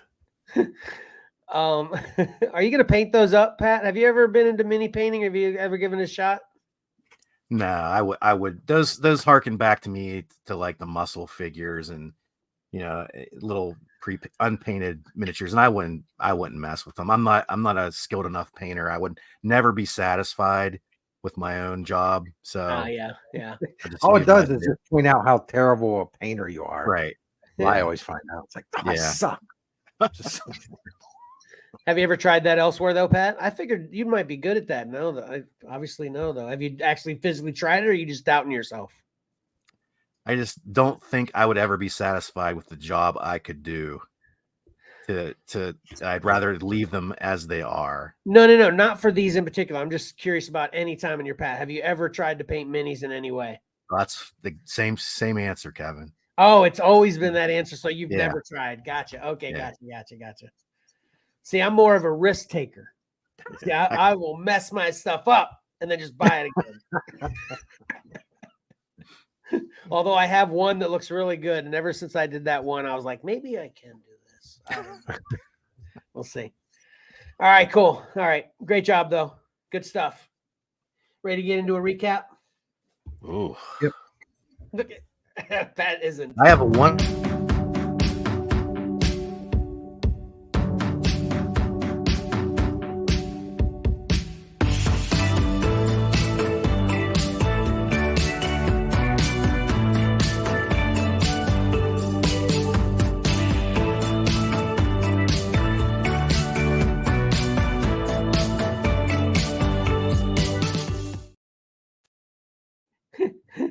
All right. What was that, Pat? Were you saying something? Yeah, it was my turn to do the old talk over the intro trick. Sorry. Your grandpa's telling us he's got to go. Have a good holiday weekend. Yeah, So do you we. too, your grandpa. Yeah. That Yeah. seems. Yeah, Just yeah, it kidding. does. It does, Mike. Kevin's like, the van has no brakes. I'll go ahead down this hill. See what Yeah. happens. Right. Alo walked in the room as that was happening. She goes, "Daggum, you just cut him off hardcore." That's what he does. He's a risk Yeah. taker. Yeah. All right, Mike, what you got?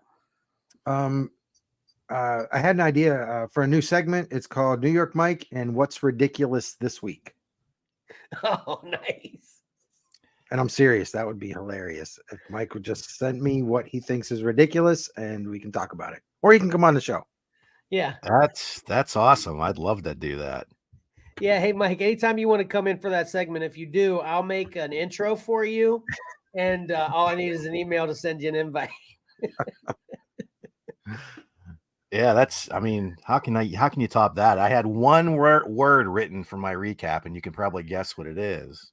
That's it. I didn't have anything else. Yeah. Let's just say congratulations to Tyler, the new champion, first time champion of Cover Combat 5. Yes. Congratulations, Tyler. Definitely.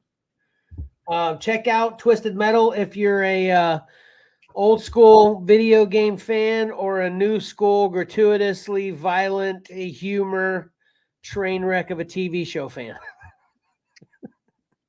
Yep. Karen, you got any? Jeez. Oh, wow, Mike. Wow, love you too, bro. Mike from New York is saying it would just be about Kevin. Appreciate you. That now I'm sad. Karen has punctuation is important, kids. This is true. See my teaser today for more information. Yeah, and I'll kind of piggyback on that. This has been another on purpose mistake riddled episode from Kevin. That's it's a What's from secret. all of us? Yeah, it's Oh. all of us, right? Yeah. Boy. Go to Wendy's, get your little minifigures, get the apple slices and milk, and then you'll be perfectly healthy. Don't worry about it. Just get that. That's true. That's why they took away the toys, because they were enticing kids to be obese, right? I mean, but man, that was something that's long missed. I agree with you on that one, Pat. You know, that was great stuff, you know. I got All right. real quick. Last year when the Pokemon cards were coming out, Hmm. I went to McDonald's and I bought a Happy Meal for lunch to get some more Pokemon cards because I was legitimately putting a set together for Mark. And the lady at the drive-thru was like, "I don't see any kid in your truck." I was like, "Just give me call me out." It's like, it's actually for my kid. He's at home. Anyway. That is funny. Yeah. Yeah, I'm falling short of any today. So, Google Big Bertha. Thanks for the save, Karen. Nice. Yeah, Google Big Bertha. Yep. Although I shouldn't be surprised, Pat, that you're familiar with her. That was a great tidbit that you were familiar with her. Your classic. Pat knows everything. Mike? I didn't pay very much attention to Kevin's review of Ahsoka episode 3, but it sounds like it wasn't very good. Pat liked it a lot. I said it was fun. Yeah. Yeah, Mike from New York's. Pat gave us that info. She's from Great Lakes Avengers, Mike. Yeah. I mean, that I'm glad issue. Mike backed me up because I started questioning myself. She was Big Bertha, right? Yeah. So I'm glad Mike is confirming that for me. You nailed that it. issue when they were first introduced. I mean, well, she takes up most of the cover. Yeah, she is. We'll find it. I'll find it and we'll put it up on the website, or not the website, the Facebook page. All right. Yeah, that's. I got nothing. What, you got anything else, Pat? No. Karen? Mike? From New York or in the room, either one. No, I have nothing. All right. That'll do it for the recap then. Just trying to get under 3 hours.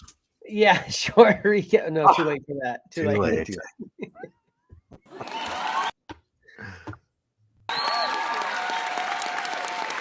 Is there laughing going on? Is the audience seeing something? Yes. It's just uncomfortable silence on my end. So that is funny. And there's definitely a delay on Karen's end today, too. That's why I just keep waiting for it, because I know it's going to happen. Mike from New York thinks our recap is ridiculous. We nailed it. Intentionally. Okay, here we go. Please like and comment on this Right. video. What? On purpose, intentionally. That was good.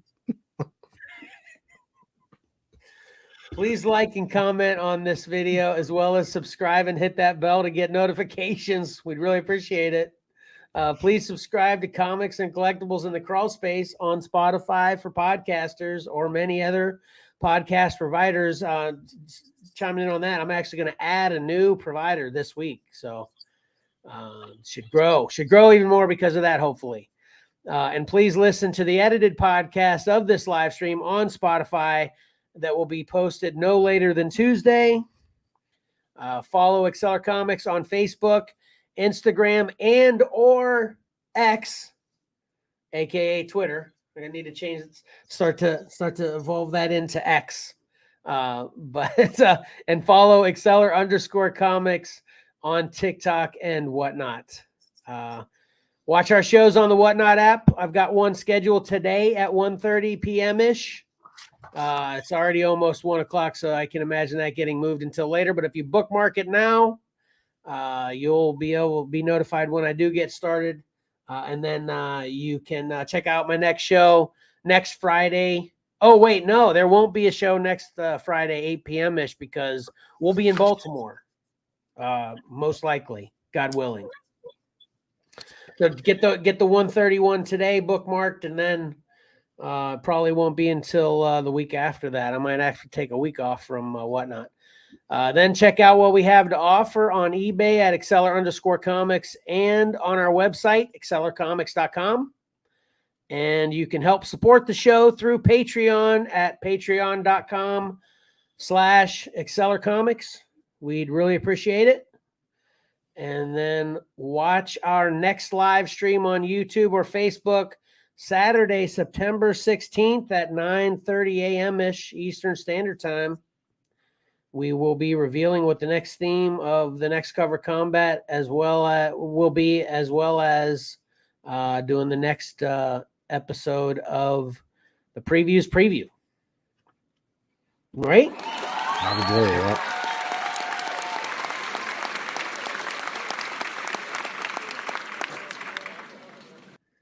All right, smooth and efficient. You guys got anything else? See you in Baltimore. Yep. Yeah, we're gonna see you in person this week. Can't wait, Pat. What'd you say, Mike? No, I'm good. I was just pulling up pictures of Big Barda and Big Bertha. Okay. And thanks for everyone that chimed in the comments. especially you, Mike from New York, and your grandpa.